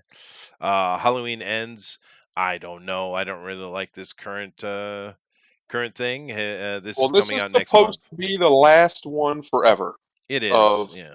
Michael Myers and his sister. So, Yeah. we shall see. I've heard people don't like this one, especially. I mean, long-time Halloween fans didn't even like it. Yeah, Yeah. well, the first one they did with bringing back old lady there was okay. The second one was mixed, and this one is getting some bad vibes. But whatever. Avatar: The Way of Water. Now, this is coming out soon. I was shocked because I saw the trailer, and the CG looks worse than the movie that came out 20 years ago. That's right. Yeah. I was really surprised by that. One of the biggest movies of all time. I think it's second or third now. Oh yeah. And they can't throw huge money at the CGI. Well, supposedly he's been building new tech for it, dude. New tech is dog shit because it does not look that good at all. It looks pretty bad, yeah. Jurassic World Domination, absolutely ravaged. Yeah. This once again, these ratings are not accurate. This movie was absolutely torn to pieces. I will make a little confession here. I don't know if I've mentioned this, but I might have. But I do work with a Japanese translator who translates subtitles for movies, right? And I help him out with slang and things like that. And I actually saw and read and helped to translate the script of this movie. I'm sorry. Back. Yeah, no, right, dude. That lady, who is, old Damien's wife in the first one, or ex-wife, and she was in that god awful Star Wars movie too. What's her name? I can't remember her name. Laura It should be right there. Laura Dern. Yeah, Laura no, Dern. Laura. Yeah, Yeah, Laura right Dern, there it is, Laura Dern. Dude, when I was going through the script, because I not only do it, I have to help with this. I also had to help translate the interview script as well. Oh. Right? This Wow. woman is so narcissistic, so delusional, dude. My God. But I actually, I knew this. I didn't say anything, but I knew exactly the entire plot of this movie long before it came out. Yep. But anyway, it's not doing well. The Batman, good movie, Yeah. It's It's good. better than Long, those but ratings, good. in fact, I'd say. and I would agree with that number. I think that's a fair number. I don't. I think it's a little higher, but it doesn't really matter. Well, especially An considering 8. some of the stuff that's been around that rating. Like, that's nonsensical. Yeah. But this movie is going to be a movie that defines this decade of movies. Just is, because they're going to make a lot more of them, for one, and for two, it's just one of those type of movies. It's one that shifts the cultural window of what they can and cannot and will not make. I think Top Gun Maverick's another one. You're gonna see a lot more movies like these two going forward. I hope And so. that's probably a good thing. Yeah, Yeah. just good old Hollywood, man. Scream, I don't know what this rating is because I've heard nothing but negative from everybody on this. Yeah, I've Yeah, never I seen haven't it. heard anything good about it. I don't know James Gunn's humor. This is coming in Christmas time, but Guardians of the Galaxy Holiday Special, that is clearly a nod to our boy Lucas and his Yep. abysmal Star Wars Holiday Special. He's cheeky. James Gunn is cheeky. He is. He knows what he's doing. He knows what he's about. He does. Fantastic Beasts: The Secrets of Dumbledore. This one did the worst of all of them, and none of them were beloved. The first one, I Yeah. didn't watch the other two. I saw the first one, and it was literally telling two stories that they tried very poorly to glue together. Right? Well, this one doesn't even really have an ending, really. Like it just they stop Grindelwald and then he just disappears. So okay, like there's no actual definitive end. It honestly felt like this was designed just to reinforce to the audience that Dumbledore's gay, and that was pretty much why this movie exists. Probably. Because Well, that's all it was. I don't know as much about this, although I've heard it's really the worst of the three. And the second one, keep in mind, the second one had YouTubers. They were doing scene by scene breakdowns to show how broken that movie was. Mm. That's how much hate was toward the second one. So my God, Uncharted, I wasn't interested, but you said it was fine. It's fine. It's not Uncharted, but it's fine. It's just an action movie. It's Mark Wahlberg and Tom Holland together. They actually have really good chemistry. The fact that they had a black female villain that is just the villain, there's no excuses or anything, she's just a bad guy, Mhm. was refreshing. I wasn't expecting that. And yeah, it's pretty it's I'd say that score's a little high. Like I said, I give it maybe 5.5. So it's a solid average action movie. If you have nothing else to watch, turn it on, eat some popcorn, and just chill out. That kind of movie. Did you check it out, Eric? I did not. I've thought about it a couple times, but I just haven't watched it yet. Yeah, I just can't. Tom Holland just doesn't draw me, dude. But whatever. It sounds like it's at least a popcorn watch, so that's cool. Minions, kids love this. The kids are absolutely loving this over here in Japan. So, Morbius. Now, this one here, I got what they were trying to do. This was basically a throwback to like the 50s, 60s horror, is what this was. I understood exactly what they were trying to do, and I enjoyed it. I think this rating here is a bit low, but fair enough, right? I put Hmm. it probably closer to a 6 than a 5, but fair enough. But this movie has got weird amount of attention around it. You get so many critics and people just had a field day coming out and say how horrible the movie was, and I don't know why they were saying that because it's not that bad. But there is a growing group that absolutely adore this movie just to meme it in a meme way, right? Yeah. And this is like the number one thing on Netflix right now is Morbius because of that. And it actually might be getting a sequel because of the attention. Now, because you said it wasn't so bad, and I had heard it was so bad, I did watch it. It's not too bad. No. Yeah. It wasn't horrible. It wasn't. Well, I mean, you and I are old enough to understand what they're doing with it. It's a throwback to the old 60s sci-fi horror movies is what they're doing. Mhm. And they did a pretty good job of homaging it, I think. I think so. Yeah. Yeah, it's fine popcorn film, dude. There's nothing wrong with this movie. Nothing stands out as horribly egregious on the ending, though. They should have ended it differently. That wasn't the greatest way to end the movie. Yeah, but I mean, I don't know. I didn't understand the pushback. Borderlands, no clue. Anybody? Not even close to out yet, I don't think. Borderlands but at based least on it's the got game. Gina Gershon in it. Yeah, Yeah, based on the game. Blanchett. Yeah. I don't Jamie know Lee if Curtis. the Gee. Borderlands needs a movie, but apparently it's getting one, so here it comes. Yeah, well, the franchise does have a story to tell, I think, though. And it's got Eli Roth directing it? What is happening here? Dude. What is this movie? Look at this cast of this director. What is going on? Oh, well, Eli Roth means there's going to be a lot of diseased limbs. That's right. Yeah, you're going to see some diseases. What the hell is that, dude? I don't know what that is. I've never even heard of it. Apparently that's coming. That could be good. That could be terrible. We will see. We will see. Wow, dude. Wow. Look at this synopsis. Several years after the events of Django Unchained, Django meets Don Diego de la Vega, the famed Zorro, and agrees to become what a great name, and agrees to become his bodyguard on a mission to free the local Aboriginal population from slavery. What Aboriginal population? And where? Where are they? Are we in With Aboriginal. Australia? Oh boy, this could be this. Like I said, this could be really cool, or it could be terrible. We'll see. I guess Zorro's getting on a ship. All right. Black Adam. Well, we don't know. And I got We'll a little see. clip for that coming in a minute. Glass Onion. A Knives Out. Fuck off, Ryan Johnson. Fuck off. Fuck off. All right. I'm not even looking at it. And the first Knives Out movie, it was not I don't want to good. hear it. It's not good, man. I watched it. It's not a good movie. I'm sorry, it's not. It's supposed to be this murder mystery. It was obvious who the killer was immediately. As soon as he stepped onto the set the first time, I was like, "Oh, it's him." It was so. That's how obvious it was. Like, it was bad. Anyway. Yeah, no. Unfortunately, those kind of twists are not really twists these days. They're not very good at hiding them. Puss in Boots, whatever, kid stuff. The Division. There's a story to be told there. There is. Yeah. That could be interesting. Yeah, could it's be post-apocalyptic. Yeah.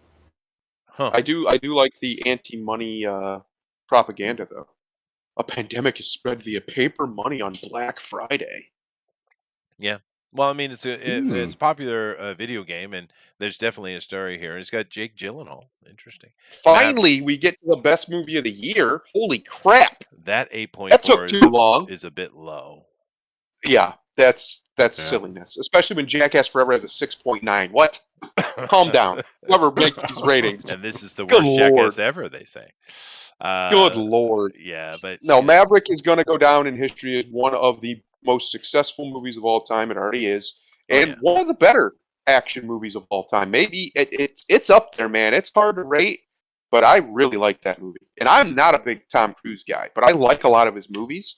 But this movie it hits, it doesn't miss. There is very little wrong with it, like from an objective structural level, right? It hits all the right beats. There's no plot holes. If it presents something, it solves something, right? It doesn't just leave it open, anything like that. So this, I hope, and I think you're going to see a lot more movies very similar to this, old school, traditional style. It just tells a story first. That obviously had a story in mind before they started. They dug their well before they were thirsty type situation.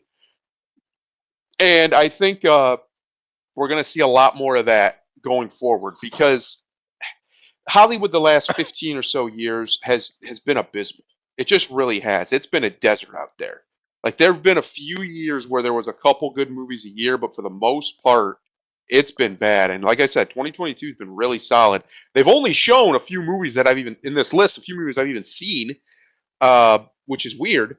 But The Batman and this, I think, are two movies that are going to be evergreen. They're going to be movies that are classics that people know of and will continue to reference for a very, very long time. Yep. And that's a good thing. These are good movies. It's really well made. That is true. Alan, yeah, it's that's what I was referencing. It's Morbin time. The meme, the Morbius meme is awesome. But yeah, no, Top Gun is awesome. Fuck Jackass.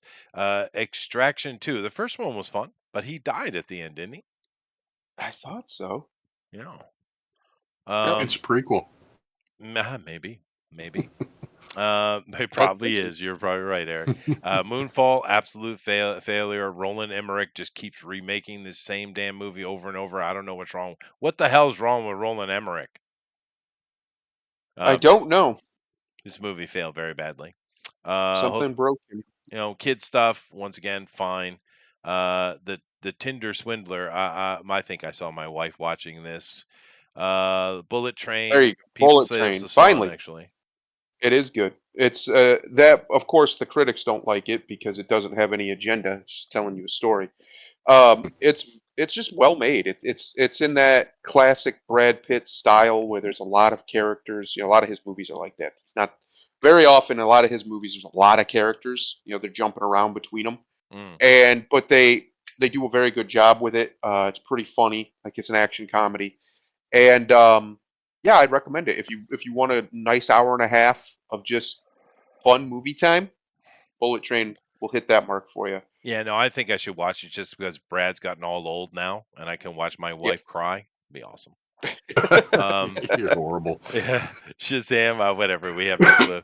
Lost City. This looked dumb, but I mean, for the It's ladies, it probably is I'm enjoyable. gonna tell you right now, it looked dumb, but it's actually not that bad either. It's another Oh, Brad Pitt's in it as well. It's solid. It's not great. It's not gonna, in 20 years, people aren't gonna be, oh, we need another Lost City. And it's not that movie, but it was fine. It was one of.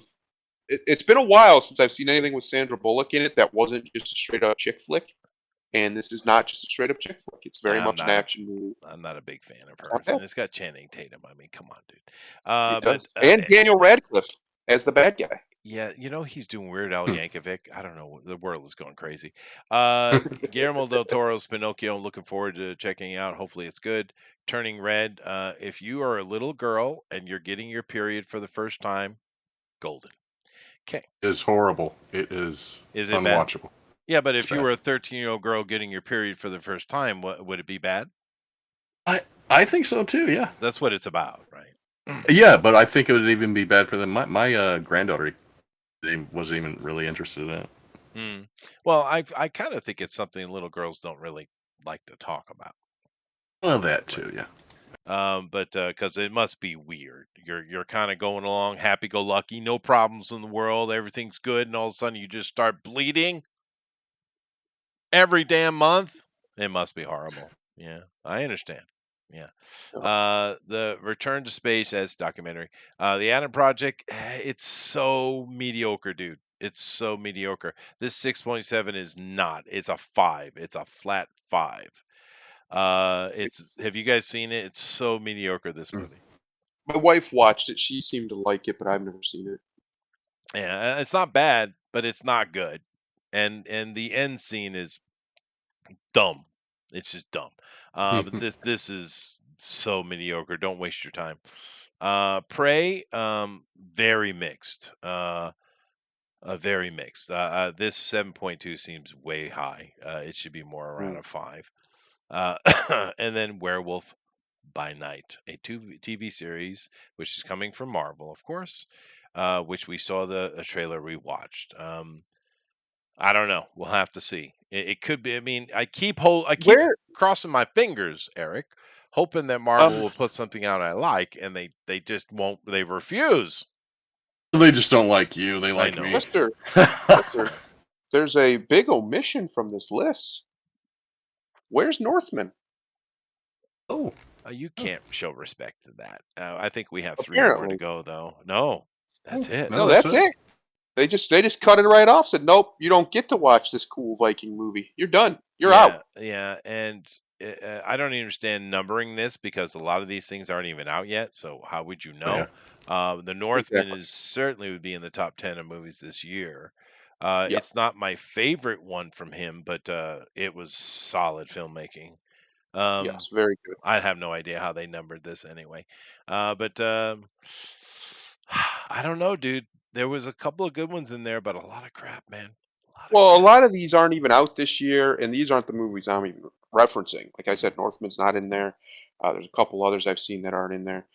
And yeah, overall though, I think with the Batman and Top Gun, and I include Christmas time last year as part of this year. I always do. I always consider late Q4 as part of this year, and Hollywood does too. So I have to include Spider-Man from last year because it's just a great movie. It's just really good, solid from beginning to Yeah, I end, agree and with it that. hit. Yeah. It gives me some nice Tobey Maguire Spider-Man again, which I like.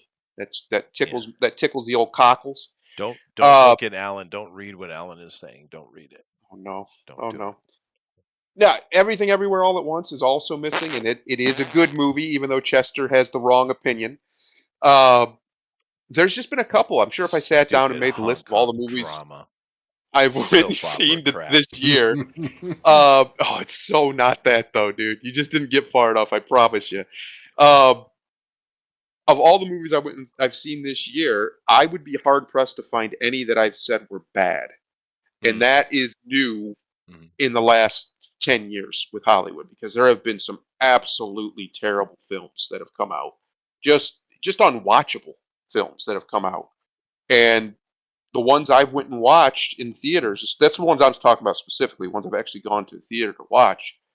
I've yet to get a dud this year, and that's the first time that's happened to me probably since like early 2000s. Hmm. So I'm happy, Well, but we were spoiled in the early 2000s. I mean, we don't remember, but we were. You had the Spider-Man franchise kicking off, the good one. You had the Lord of the Rings franchise. You had the Matrix franchise, which obviously the first Matrix movie, but then you also had Animatrix, and the other two are at least watchable, even if they're not good. We were a little bit spoiled. You had the Mummy movies in the early 2000s. yeah, there was good stuff. That's true. Yeah. Yeah. That's true. I'm just looking at this trivia note here for this Django and Zorro thing. Both Fox and Tarantino have expressed an interest in Antonio Banderas reprising his role. Now, that's interesting because Tarantino doesn't do sequels of his stuff. He said he's only going to make 10 movies, and he's already done 8. So is he going to do a sequel for his Well, and 9th or 10th movie? he's supposedly getting a Star Trek movie too. So is that the end of, because he said he's only making 10. Yep, he said he's out on 10. Yeah. And that's been his rule since day one. He's only wants to make 10. Interesting. Tarantino take on Django with Zorro. Whew. That's going to be a different Zorro, Unless dude. Tarantino is just producing it. Is he actually directing it? Maybe He could get away that way. Yeah, maybe. Yeah. But still, that's going to be a very different Zorro. As long as it's Zorro the Gay Blade, which is the best Zorro. It is the best Zorro. You're right. Yeah. Although in that Antonio Banderas Zorro movie with Catherine Zeta-Jones standing there on the patio and the sun just drenching over her, my God, dude.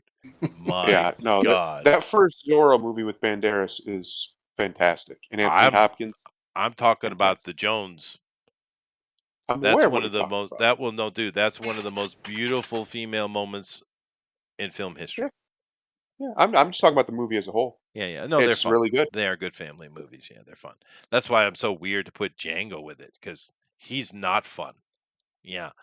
The 14 you can't wait year old and you can't wait for another Zorro. Zorro's great, dude. When I was a kid, my elementary school, I forget what day of the week it was, but it's probably Friday to let the parents go out and have a free night, I think is what they did it for. But in our elementary school, they had movie nights. I think it was Friday nights. And we watched all kind of stuff, and we saw a lot of Zorro movies, the old black and white stuff. Oh, it was great. But yeah, no, Zorro's a lot of fun. That's why I can't envision it with Django, because Django's angry, bloody, murderous black man. Now, it's revenge porn. He didn't used to be. This is what Django used to look like, by the way, just so you know. Mm-hmm. He's a bit different, but he still was bloody, though. Oh, yeah. Yeah. Oh, yeah. Yeah. So, and he's supposed to be a half-breed. He's not, but he's supposed to be a half-breed, just so you know. But what is this nonsense over here? So I don't care about you people. All right, anyway, let's go to our last thing here. Black Adam. Oh, I'm sorry. Go ahead. Black Adam trailer teases Superman and the JSA. Well, we know the JSA's in it. That's obvious.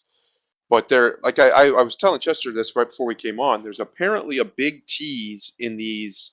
They're doing like TV spots, like commercials.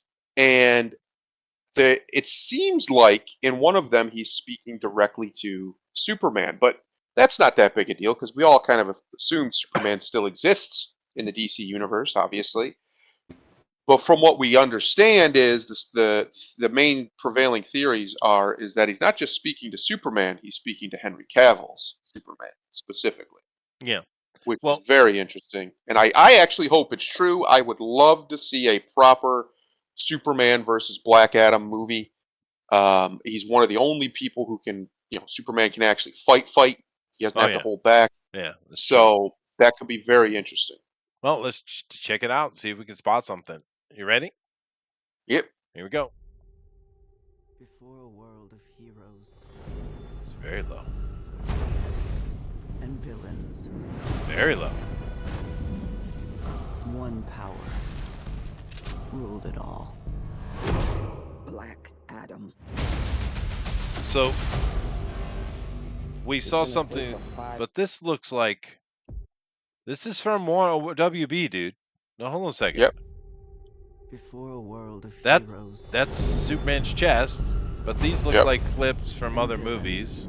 This is definitely are, that. yeah. Okay, here we are. Now we're into it. One power ruled it all. Why do you have the Suicide Squad lady? She's not even close to being involved with this level of thing. He's been asleep for 5,000 years. Black Adam, we're here to negotiate your peaceful surrender. Look at I'm him. not peaceful. Best casting ever. He does. Nor do Yeah, I it is good. surrender. Yeah, I'm not peaceful, he said. I don't surrender. Okay, Are not a fine. gift, but a curse. Born out of rage. Okay, they're going with that You have two storyline, all right. choices. You The can be less destroyer villainous of this world, storyline.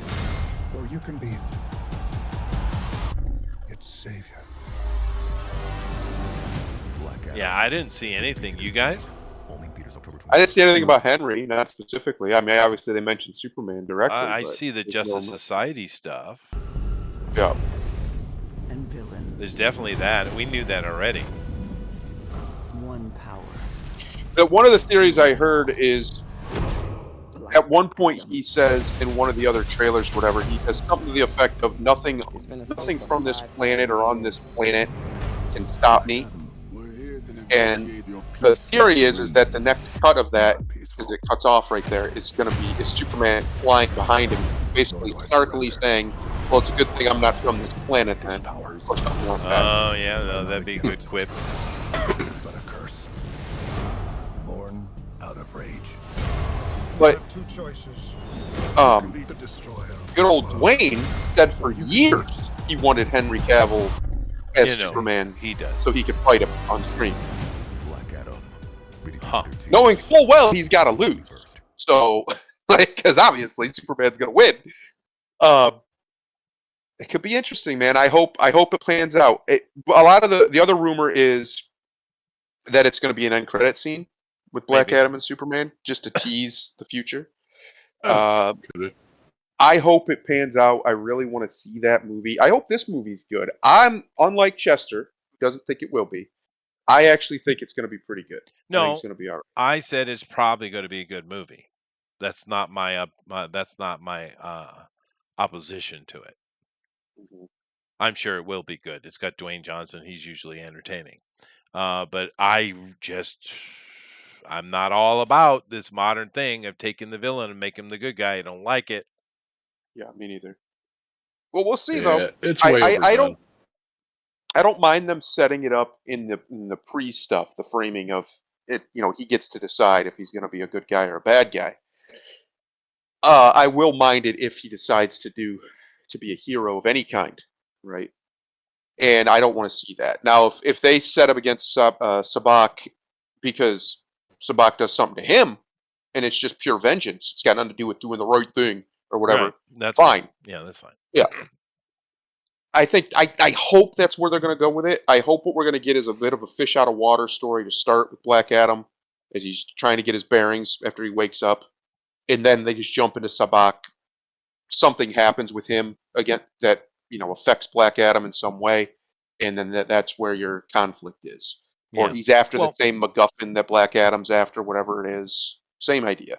Right, and if they go that route and he's getting something because he wants it or what have you, and then in the end he basically conquers Egypt and takes it, Yep. and then they do a post-credit scene where Superman is hovering over, some recognizable Egyptian monument, something like that, and setting up the next movie. That could be cool. Yeah. I hope that's what we're going to get.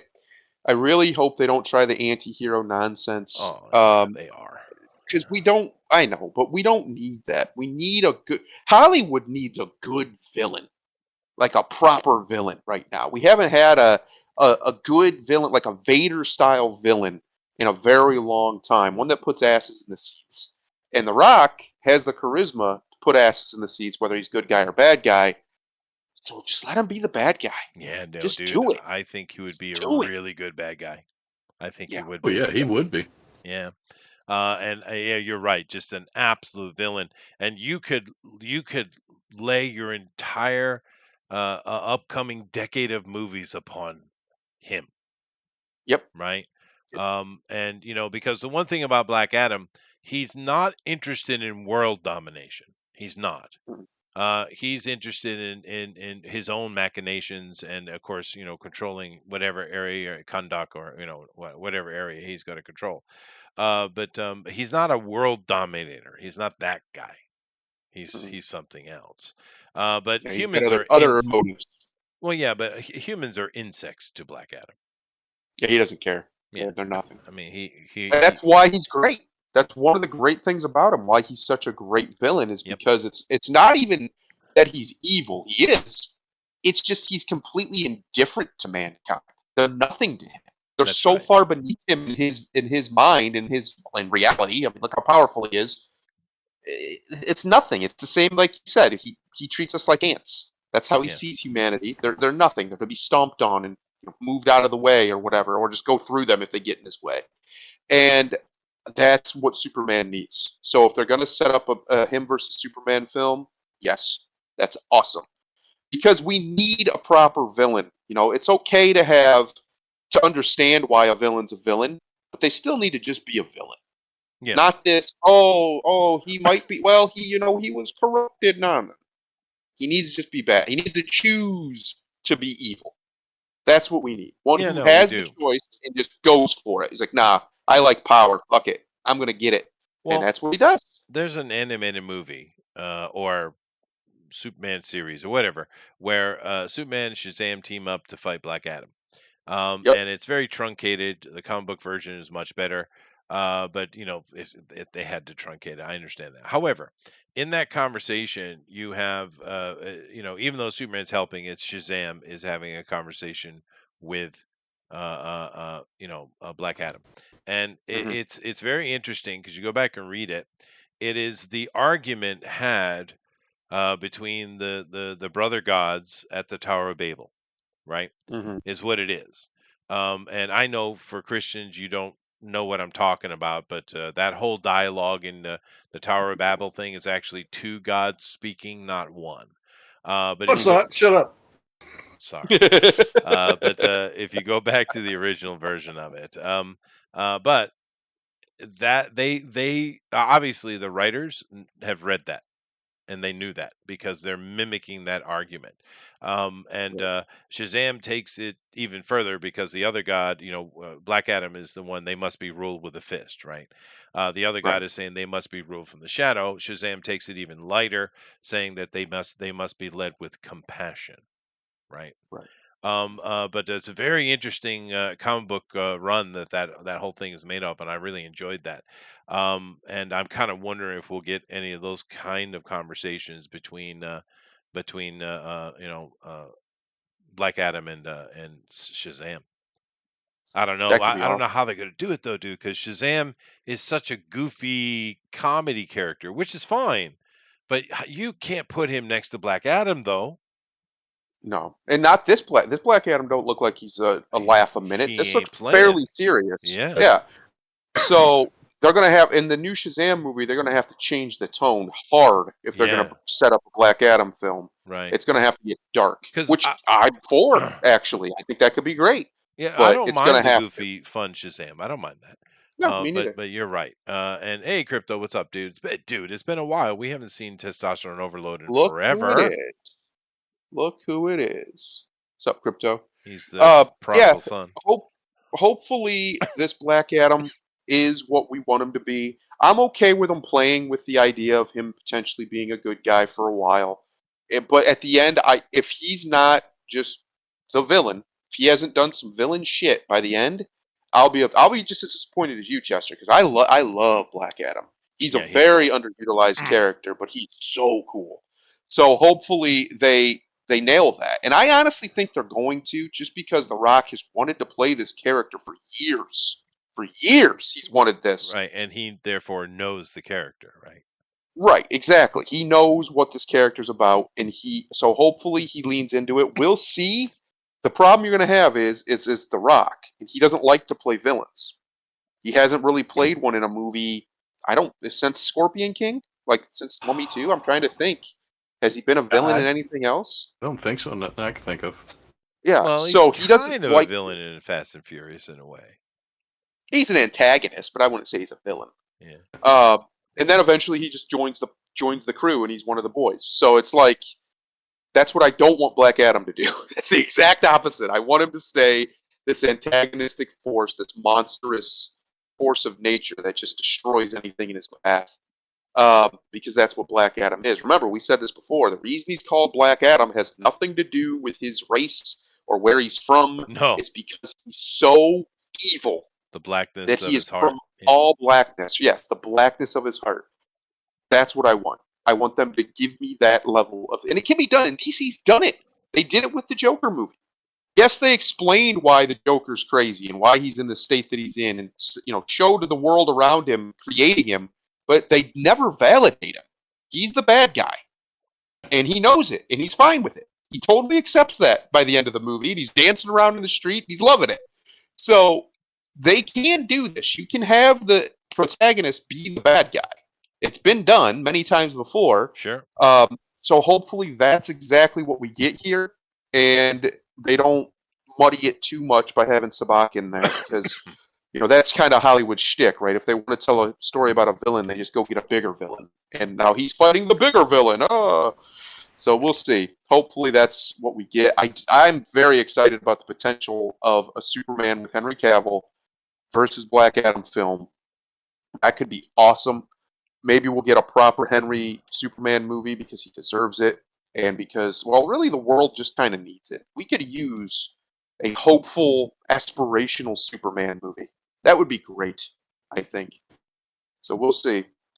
We will see it very soon. It's coming out in a few weeks. Is the Black Adam movie. Yeah, it's coming. It's soon. Yeah. October 13th or something like that. It's coming. Hmm. It's coming.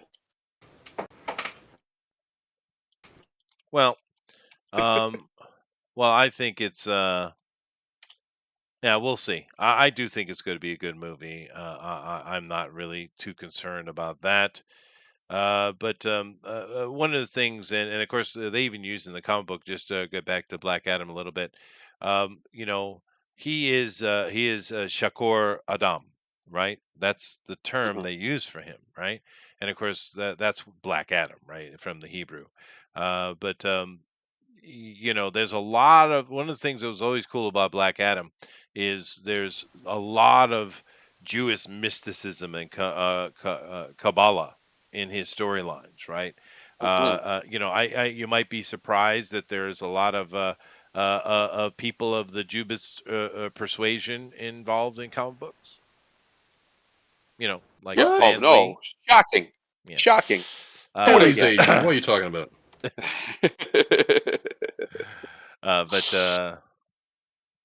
But I guess the Egyptian would have been Kem Ada, would probably be the pronunciation of it. But but the point I'm trying to make is, for the Hebrew people, for the Jews, right?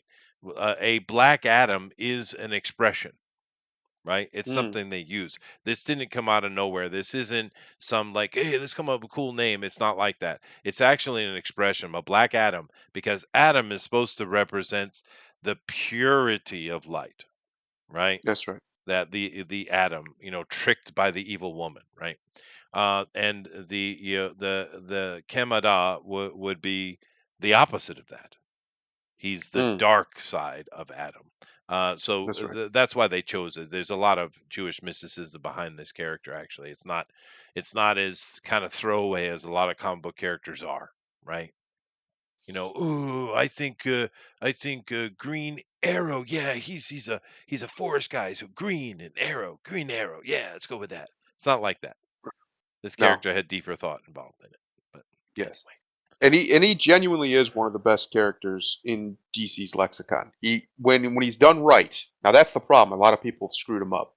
Well, you do this guy right, and he is a badass in every sense of the word. He's the type of dude who the Justice League has to deal with, that level of badass. Yeah. So hopefully that's what we get here. I do think we're going to. I think it's going to turn out okay. And maybe The Rock will surprise us and he'll allow himself to be a villain. We shall see. And like I said, I'm really excited for it. I think it's going to be good. What do you think about him throwing lightning out of his hands, though? I understand why they're doing it is because he's supposed to basically be in this iteration a dark shadow to Shazam, and Shazam does it in the movie. Does he? Yeah. So yeah, it's not a lot, but he does a little bit, and they've kind of made Shazam what Captain Marvel into a lightning thrower To make in him recent different years. from Yeah, Superman, I guess. try and Okay. change him up from Superman. So that's probably the only reason he does it is just as a callback to that. But yeah, no, normally I wouldn't. It would be wrong. It Because would he be doesn't wrong. do that. Yeah, he That's doesn't not what he shoot does. lightning. No, They sometimes, by calling their name, can use lightning power in that way. that's right. Although Black Adam can't, because if he Right. converts, he's dead. Exactly. Yeah. So He is always empowered. He He's- must be. yeah, he's way too old. If he transform back into his human body, he literally turns to dust. So he can't use that. Billy can because he's still very young. Anyway, awesome. Thank you all very much. That was fun. Tomorrow we'll be talking about more comic book centric stuff. There's not a lot to talk about right now, but I'll dig some things out, and we'll just have our normal kind of just goofing on the silly things in life. But thank you all for joining us. Eric, would you like to say something to the peoples? Hey, people. Watch us on Thursday night draw stuff. Yeah. What are we doing this week? I think we're doing that cyberpunk cartoon. Oh yeah, no, we are. Yeah. I think so. I'm just going to title it Cyberpunk, Eric.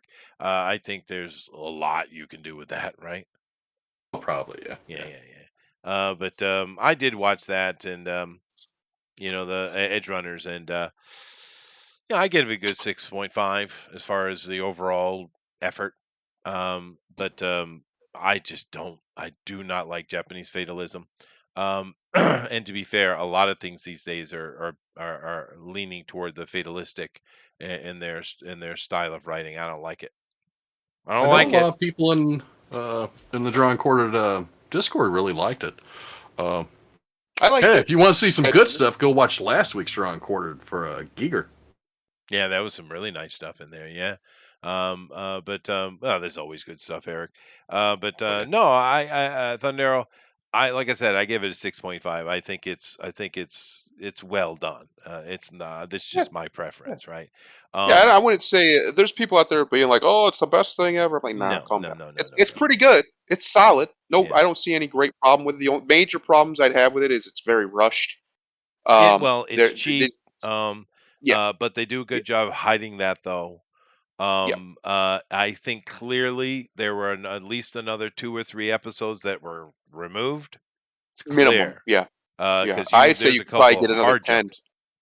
Yeah. Yeah. So I think you could have got another 10 out of it, to be honest. well, if it slowed down. I think it's legitimately in its creation. I think there's stuff on the floor because I feel from watching that what happened was CD Projekt Red was like, dude, we need a little more attention on our stuff. We got it working finally. We need attention.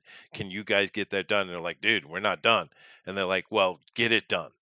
And they threw get it that out. out. I think that's what happened. I literally think you're missing 2 or 3 episodes that they had planned that didn't get put in there.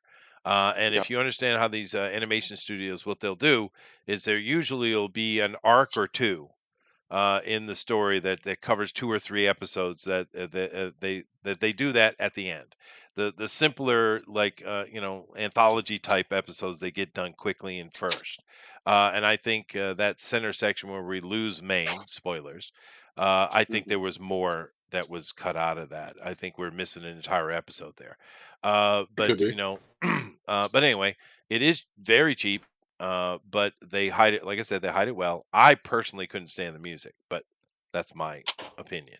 The only only problem I have is I just can't stand Japanese fatalism. I don't like it. I'm an American. There's a lot of it. Well, and Yeah. there's a lot of it these days. And I'm an American, right? So a hero saves the day, gets the girl, and walks off into the sunset. Damn it. Well, he kind of does. No, he does not.